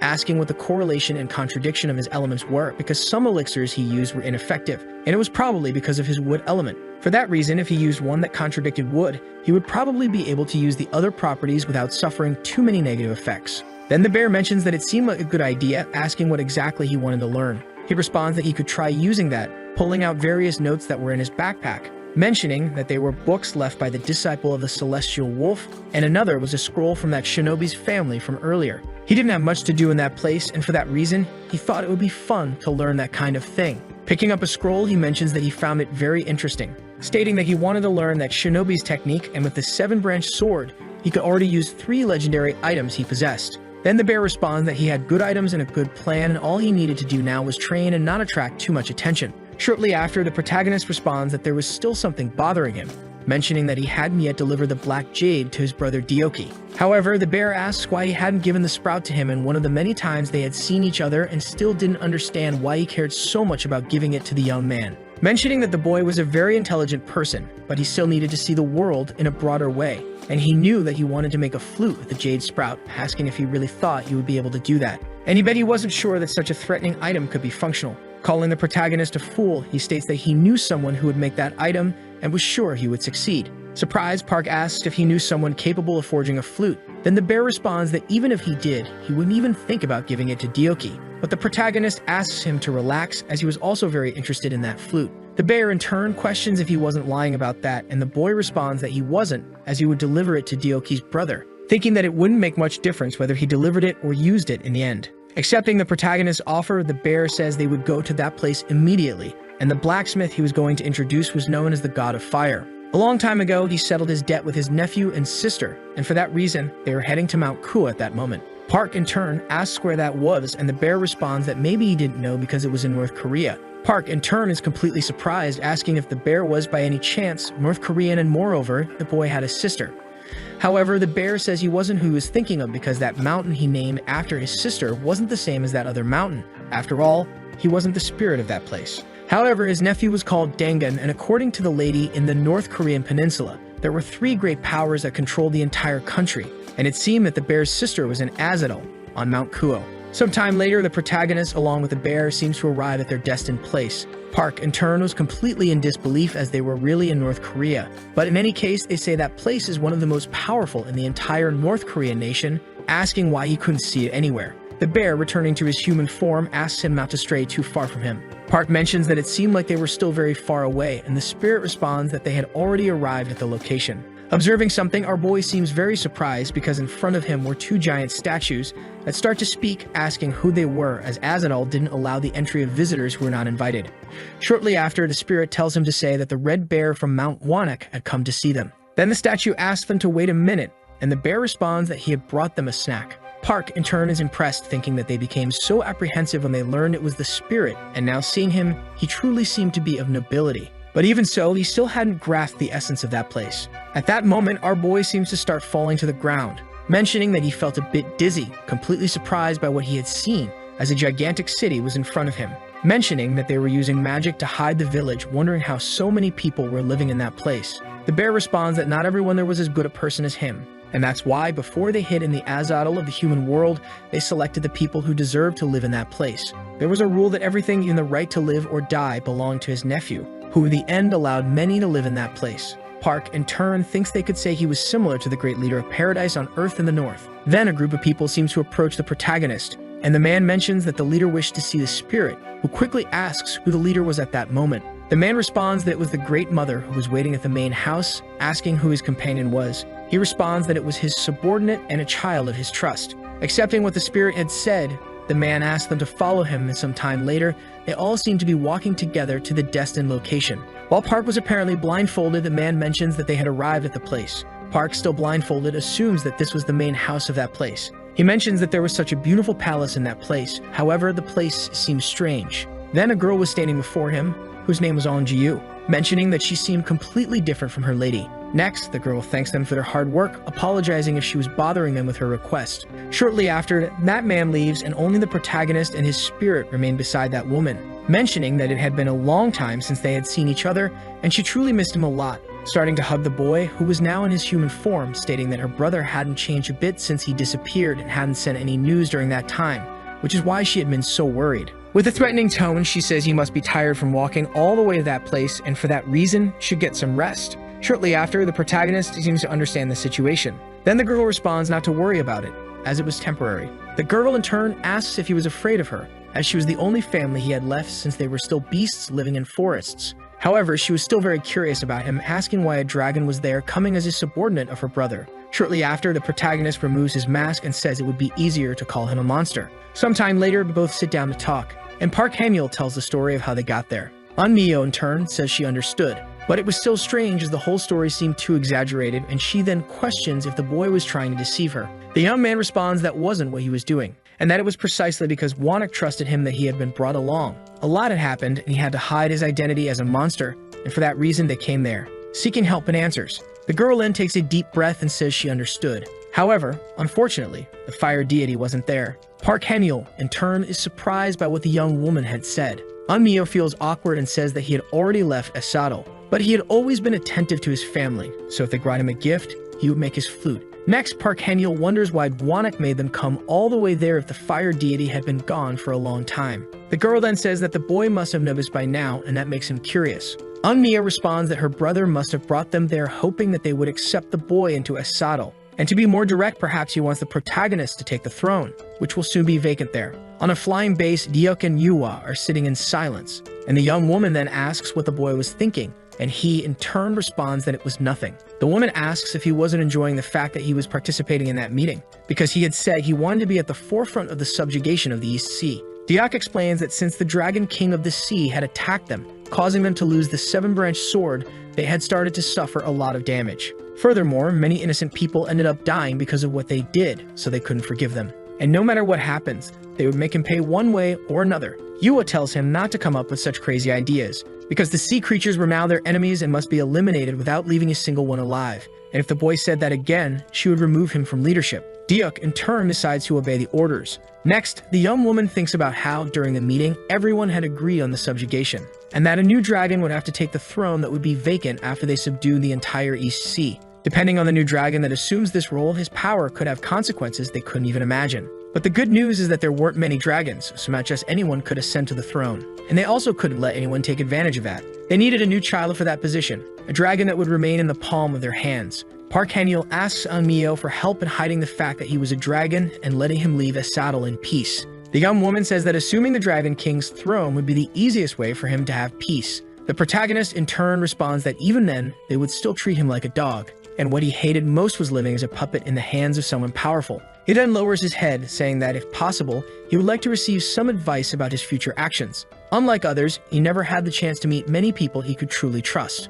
Eun-myo says that in that way, it even makes her feel pity for him and his brother. Park Han-yeol lifts his head, asking what she was talking about. The young woman then says that she won't let her brother leave again, because a long time ago when her brother left Asadal, she tried to stop him in every possible way, and that she knew he had taken on the responsibility of caring for Mount Wanak, but it was a shame to have left everything behind, becoming a miserable being. Park Han-yeol, in turn, says that he could sell his freedom to pay that price, but the young woman refuses the proposal. Eun-myo mentions that to sit on the Eastern Throne, his core needed to be filled with water energy, like the sea itself, otherwise there wouldn't be the thrones they had. Besides, the boy seemed weak, but there was something she could give him to help, because thanks to her connection with one of the Dragon Kings, she had the location of a place that would benefit him. So she would give it to him. With that, he could enhance the energy in his core and become stronger, while synchronizing with the water. Park Han-yeol thinks that he needed to leave before Wanak woke up, but even so, he would still like to at least say goodbye to him. Next, the boy tells the young woman that he would never forget what she was doing for him. 3 days later, the protagonist is surprised by what he sees, as he had arrived at the throne of Mount Baekdu, and had never felt an energy like that before. While observing the water, he wonders if that meant there were cores inside that lake. He then decides to dive into the waters. Noticing that he could still breathe, he felt his body lighter there as if he were a fish. Upon reaching the bottom of the lake, he encounters something shining, and the boy thinks that must be what he was looking for. Soon after, he realizes that just by being near it, he could feel the water energy accumulating, deciding to get closer, thinking that perhaps he would become stronger. However, the young man realizes that it was more difficult than he thought. Then an explosion of energy occurs, but it doesn't affect the boy, who in turn feels different, as if his power was balancing inside him. However, his thoughts are interrupted when he senses an energy approaching. He then remembers that Eun-myo had told him that when he removed the seal, those who felt that energy would appear, and that perhaps the boy would face difficulties as they were beings more synchronized with the water. Park Han-yeol says they arrived too quickly. Upon returning to the surface, he encounters an enormous creature. The protagonist in turn says that he won't give up so easily, and then decides to strike the creature. However, that monster easily blocks the boy's attack. Shortly after, the boy is hit by lightning. A second serpent appears, questioning how a creature like him could carry the energy of a dragon when he couldn't even control it. The creature then responds that if they ate the boy, they would be able to evolve as well. However, the monsters noticed that where the protagonist had fallen, there were peach blossoms. Park Han-yeol was still standing. The serpent smiles and says that it was surprising, as it seemed he was preparing his own funeral with those flowers. However, when attempting to attack him again, a peach tree grows and ends up attracting the lightning to it. The protagonist smiles, seeing that his plan had worked. The serpents are shocked by what they just witnessed. Park Han-yeol then asks if the creatures still believe that the funeral was his. Noticing that his brother was irritated, the serpent says she would handle the situation, then unleashing her attacks made of crystals. However, they are destroyed in mid-air as the protagonist had used his scroll to stop them. That creature thinks it would be better to leave before things got worse, but before she could say anything, she realizes that her brother had already fled. Realizing that the battle was over, the boy releases his scroll and begins coughing, as he had used too much of his power without thinking, and he couldn't afford to lose there, because if he lost, he would never get another opportunity like that. The serpents continue to flee, but the protagonist appears in front of them, making the creatures wonder how he had gotten there. Surprised, the creature asks how Park had arrived at that place, asking who that pest was, mentioning that he was very annoying and that she wouldn't let him get any closer. Next, Park seems to start charging an attack, and the creature can't believe what she's seeing, and soon after, she seems to start running away from the boy. With a piercing look, Park asks her to come back, managing to strike the creature. In disbelief, the snake wonders how he was doing that, apologizing to her brother, as if she stayed in that place, she might end up dying. That's why she decided to leave quickly, assuming that she had finally thought she would become a dragon and have the power of a throne. At that moment, Park was beside the creature, asking where she thought she was going. The plant that Park used to take down the two serpents was called black garden bamboo, one of the most sacred plants in the garden, which had been enhanced for battle since ancient times and was used to take down two ocean serpents trapped with the spirit of the fox. While trapped, the creature begs her brother for help, and Park, at that moment, seems surprised by what he is seeing, wondering what kind of place that was, supposing that it might be some kind of palace, thinking that it must have appeared to him now that he owned the core, so it was better to take a look at it. Shortly after, the snake starts laughing, mentioning that she wouldn't do anything, begging to have the black garden bamboo removed, because it was hurting too much and she didn't want to die that way. Accepting the creature's offer, Park says that if she tried anything, he would blow her head off, ordering her not to lie to the boy, asking if there were other ocean serpents like her there, to which she quickly replies that they came to that place when the barrier opened, so there should be 4 more serpents around. Park questions how they knew that the barrier had been opened, and the snake responds that they were connected to that place. She, along with her brother, were servants there, and that's why they still had a master. However, 6,000 years ago, their master passed away, so they trained all that time to take his place. Park, in turn, thinks that this could be very useful to him, saying he would remove all the black garden bamboo from her if she could guide him to the palace. The serpent then asks if they would be free because it was a bit uncomfortable to remain in that form.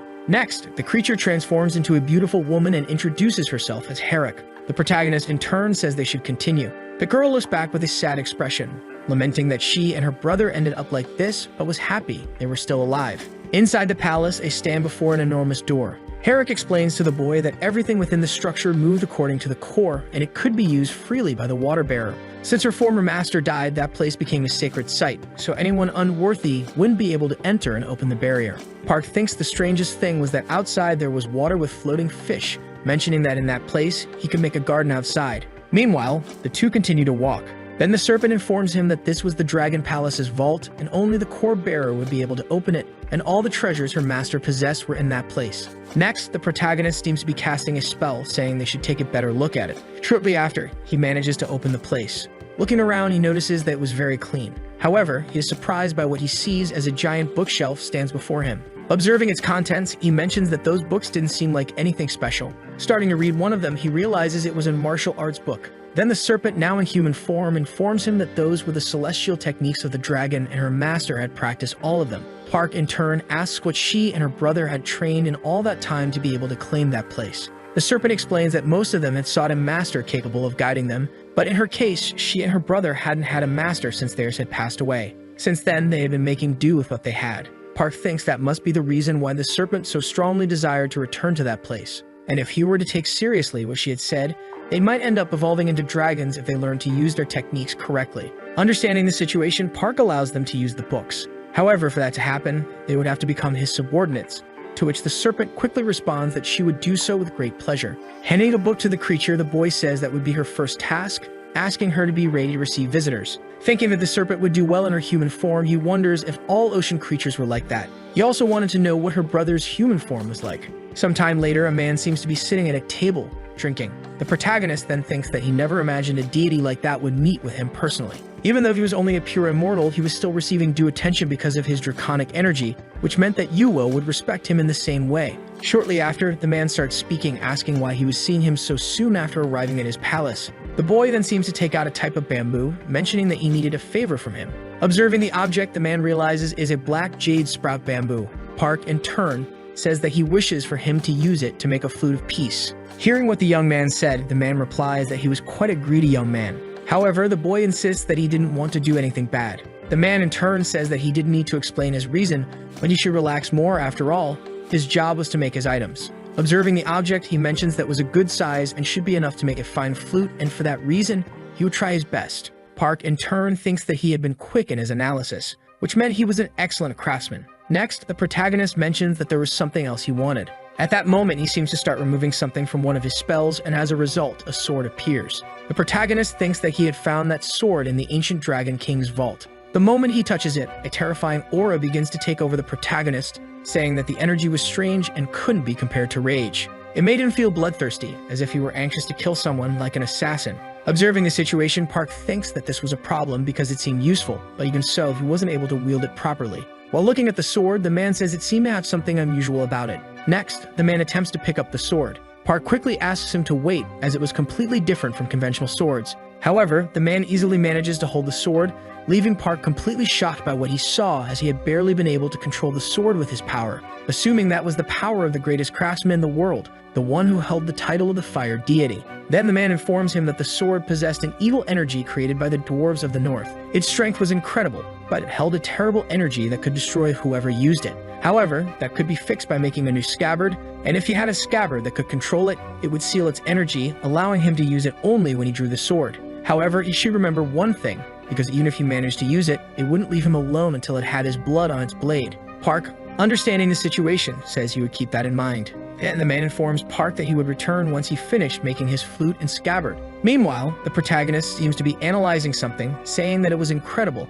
and he never thought there would be such good things in that place. He had much to learn, especially since the bear was not around and knowledge was never too much. At that moment, the serpent, still in her human form, seems to call the protagonist, mentioning that a visitor had just arrived. Sometime later, an older man asks if he was the new king of the palace, introducing himself as Taebek, from the immortal sacred temple. In that temple, during a certain dynasty, there was a man who lived on a mountain between the 8 provinces of Joseon, who consecrated the deities of the country and performed rituals for them. However, the truth of that story was different, as there were actually 8 mountains, each with powerful immortals. Thus, the palace decreed that the mountain should return to its sacred life, dedicated to the deities as if it were a temple. Then years later, the sacred place was abolished, and now the door to heaven had reopened, and the government of the Korean Republic allowed the immortals to once again use that sacred ground. And the man standing in front of the protagonist was the one who commanded that place, or better yet, known as the current owner of the mountain. Park, in turn, says that it was a pleasure to meet him and he should have come to greet him sooner. However, the man dismisses this, saying that he was merely passing by and decided to visit,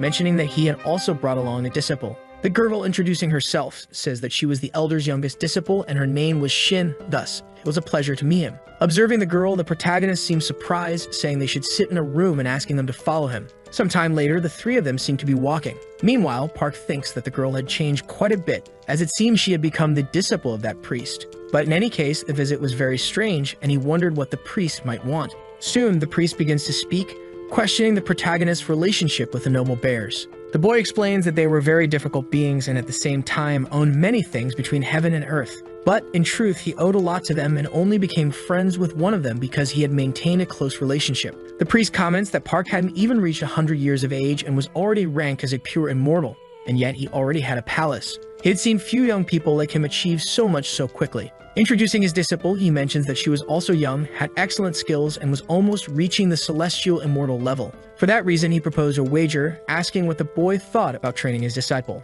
The protagonist, in turn, asks if he meant that they should train together. The man responds affirmatively, saying that he thought they would be pleased to train against each other, and who knows, that girl might even end up becoming his wife, leaving Park completely shocked by what he had just heard. Then the man informs him that this was the reason why they should begin training together. As the man speaks, the girl doesn't seem at all happy with the idea. Park then apologizes, saying that he wasn't interested in that kind of relationship. Immediately afterward, the man advises him to make quick decisions, as it would greatly help in his training. Moreover, if that relationship happened, it would make Park his son-in-law. And for that reason, he wasn't the type of person who treated his son-in-law badly, placing a kind of jar on the table. Park, in turn, seems surprised by its contents, thinking that it could hide the fact that he had an irregular physique because of it. Thus, he had never seen medicine the same way since then. Observing the jar, he mentions that it was rare and extremely valuable. Then Park informs the man that he had already promised to marry someone. The man, in turn, comments that he was quite resistant, but that there was no way for 2 people bound by physical attraction to be just something else. Asking what was wrong with having more than one wife, and why Park was treating himself as if he were a common person. As he observes the girl, he notices that she doesn't seem happy with the situation. And shortly after, Park seems to accept the proposal. While feeling bad for the girl, he mentions that he would accept her as his student and marry her. Thus, a few days pass, and the protagonist seemed to be training. Shortly afterward, a kind of blue cloud begins to form between his fingers. Feeling pleased that he had managed to do it, he mentions that it was extremely beautiful, thinking that now that he knew the principles, he could make it rain if he used more energy. And if a celestial demon god's art reached 6 stars, he could combine different properties to cause a natural disaster. That was very interesting to him because he wanted to reach 6 stars as soon as possible. Shortly after, the serpent, still in her human form, seems to call the protagonist, mentioning that the young lady wanted to eat in her room. So Park thinks it's time to use Taebek's mortal, telling her to come in. Meanwhile, the young woman seems to be at the protagonist's door, thinking that since ancient times, it has been a shocking and strange fate to be with a dragon or even to enter a family of one. Even though she was reluctant, she thought all this was happening because of her master. Shortly after, the girl opens the door, apologizing for the intrusion. Meanwhile, the protagonist seems to be lying down, asking if the girl had arrived. He mentions that he had decorated the place in a way mortals liked, asking what she thought of it. Feeling somewhat embarrassed, the girl thanks him for the consideration. At that moment, Park asks if she didn't want to do this, because looking at her expression, she didn't seem very happy, and it was ridiculous for a woman to pretend she was on equal footing with him. And that was putting it lightly, so he asked if she thought he wouldn't know she was using or offering that treasure,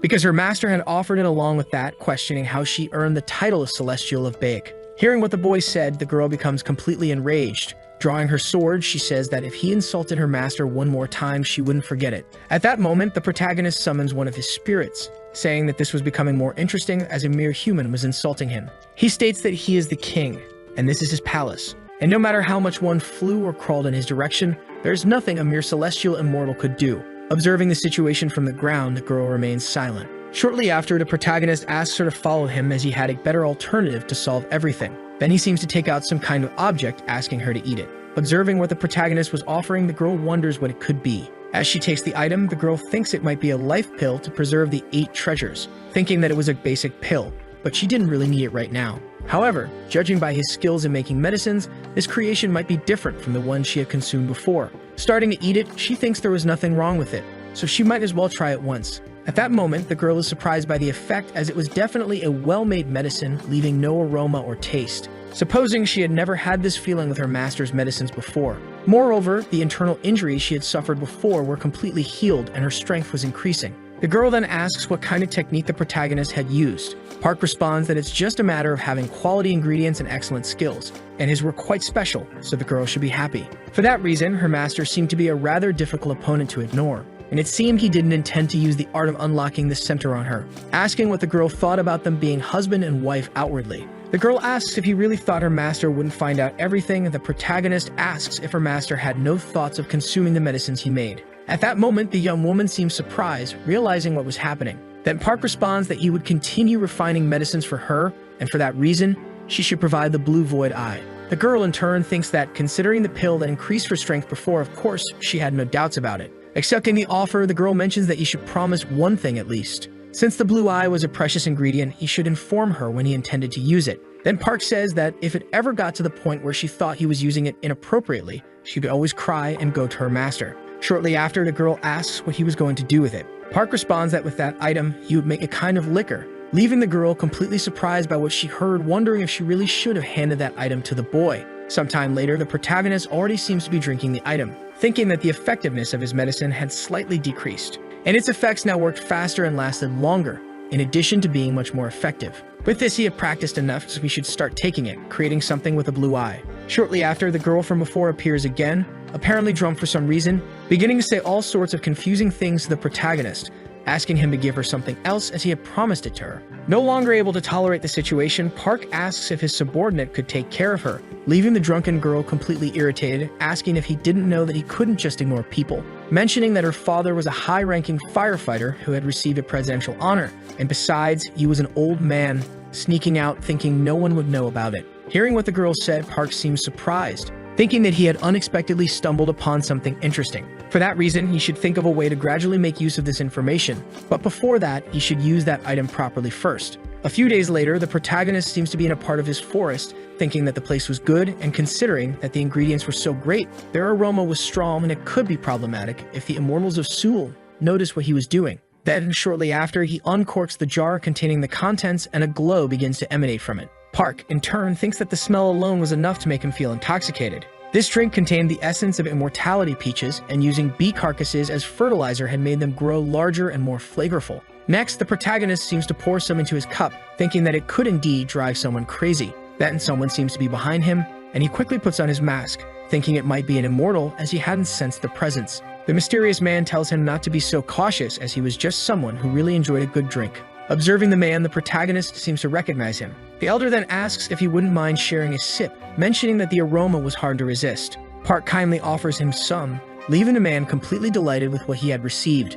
mentioning that the young man was very generous and for that reason he wouldn't refuse, and shortly after he begins drinking the liquor, mentioning that it was truly the best drink he had ever consumed and that he hadn't seen such a type of liquor in a long time. Park, in turn, says that the man had once said that if he died, he could forever forget the taste of the liquor, mentioning that his junior, whom he had introduced, was late. Originally a man who loved to travel, had fallen in love with the taste of palace liquor and settled in the northern mountain territory. Being one of the 8 Chinese immortals, he had slain numerous dragons and conquered evil with the technique of the celestial evasion sword, his name being Dong Bai. For this reason, he should greet the new ruler of the heavens and earth of the immortal sword. However, the man informs Park that since his agreement with that young man had been dissolved, he would now consider the protagonist as his brother. Asking if the protagonist knew about this, Park in turn asks if he wasn't breaking any rules by being a dragon king. The elder admits it was awkward, but at first he didn't know that Park was a new dragon king, which is why he had the idea of calling him brother. Park in turn says that he should know how precious that liquor was, judging by its aroma, something so graceful it could be the work of a genius or a kind of judgment. At that moment, the elder asks the young man to stop talking, mentioning that he was embarrassed to have said he drank a lot, and besides, he couldn't bear hearing those irritating words any longer. Thinking that although it was an agreement created for agricultural purposes, he should decide whether to be rigid or fair. Park in turn comments that he thought his superiors would reprimand him if they heard the man calling him by a higher title. For that reason, they should take some of the liquor and go together to his ancestral sanctuary. The elder responds that if that's how things were, nothing could be better. Thanking the young man for saving his life, he adds that if Park ever needed help, he should feel free to call him at any time. At that moment, Park asks if he could request a favor. The celestial evasion sword technique was a legendary sword spell, with the assistance of an enigmatic immortal named Long who had achieved immense passion for slaying a demonic dragon. Although he had only used a single sword, it was an enigmatic technique different from martial arts, that everyone used as their own power, much like the techniques used by those who relied on their human physiques to spread, and they both had earthly bodies and wielded swords. Right after, Park asked the man to teach him the technique of his sword. For that reason, there would be no harm in learning it. 2 days pass after leaving the demon's abode, and in the meantime, a giant creature seemed to be crawling through that place. Inside a house, a boy tells his brother that everything would be fine and that time would heal everything.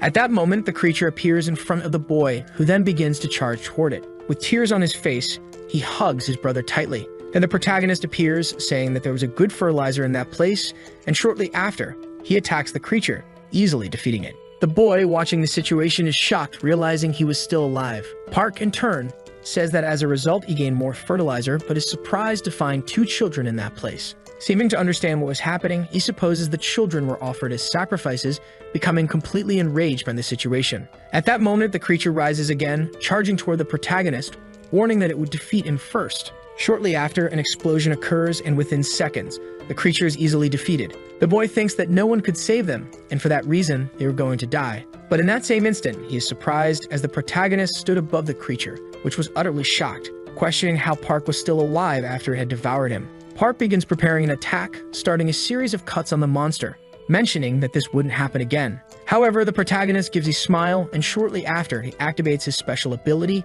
disappearing in seconds and reappearing above the creature. He begins executing another series of cuts on it, seemingly defeating it once and for all. However, the young man still seemed frustrated because the celestial evasion technique was still very complicated for him. For that reason, he didn't expect his senior to train him by pushing him off a cliff. But even so, everything had turned out fine, and since the monsters were gathered and lived in that place, he was really training there. Shortly after, a boy appears, thanking the protagonist. Park, in turn, asks if the 2 of them were from the immortal world. The boy responds that they were. Although he hadn't inherited powers, his family had a shamanic language. In the background, a group of people asks who was there. And then, shortly after, the protagonist's spirit attacks them, and Park is standing beside him, coldly observing the situation, thinking about the conversation he had with the boy, who had mentioned that his mother was a shaman and the city, along with its people, had begun offering them as sacrifices since the monsters appeared. After his uncle was devoured, his mother tried to do something, creating iron, but somehow, the soldiers discovered it and invaded, and his mother was brutally murdered.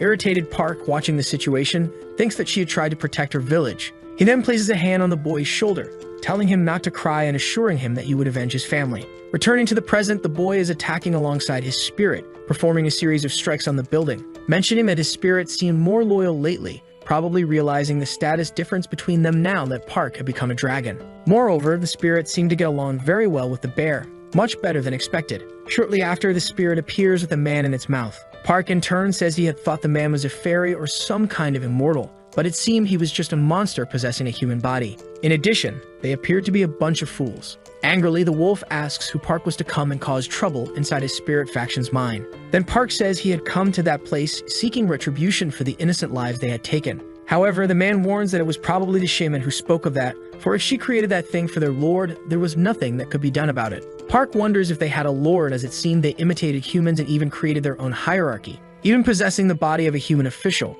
which must have made it easier to manipulate the government along with the public. And they used him to manipulate those children, as if they were mere sacrifices. Then the man starts speaking again, saying that judging by Park's actions, it seemed like he was there to cause trouble, questioning how he planned to do that since his intelligence had already returned to report to his headquarters, and they would definitely tear the protagonist to pieces. With a threatening look, the protagonist demands to be guided to that place, stating that he would see for himself just how strong they were by paying a personal visit. Reluctant, the man asks if Park was in a hurry to die. Sometime later, the protagonist, along with his spirit, is flying toward the predetermined location. Oppressed by the pressures of the immortals, the supernatural beings who had lost their way in China and South Korea gathered in the desolate land of North Korea, forming the spirit faction, which was now led by Mr. Tanga, the White Tiger, who had been asleep for over 1,000 years. This spirit had reached the remarkable level of being an 8th-class divine being, a level of performance among immortals. Above the sky, the protagonist seems to witness some kind of battle, where corpses were being consumed by some animals.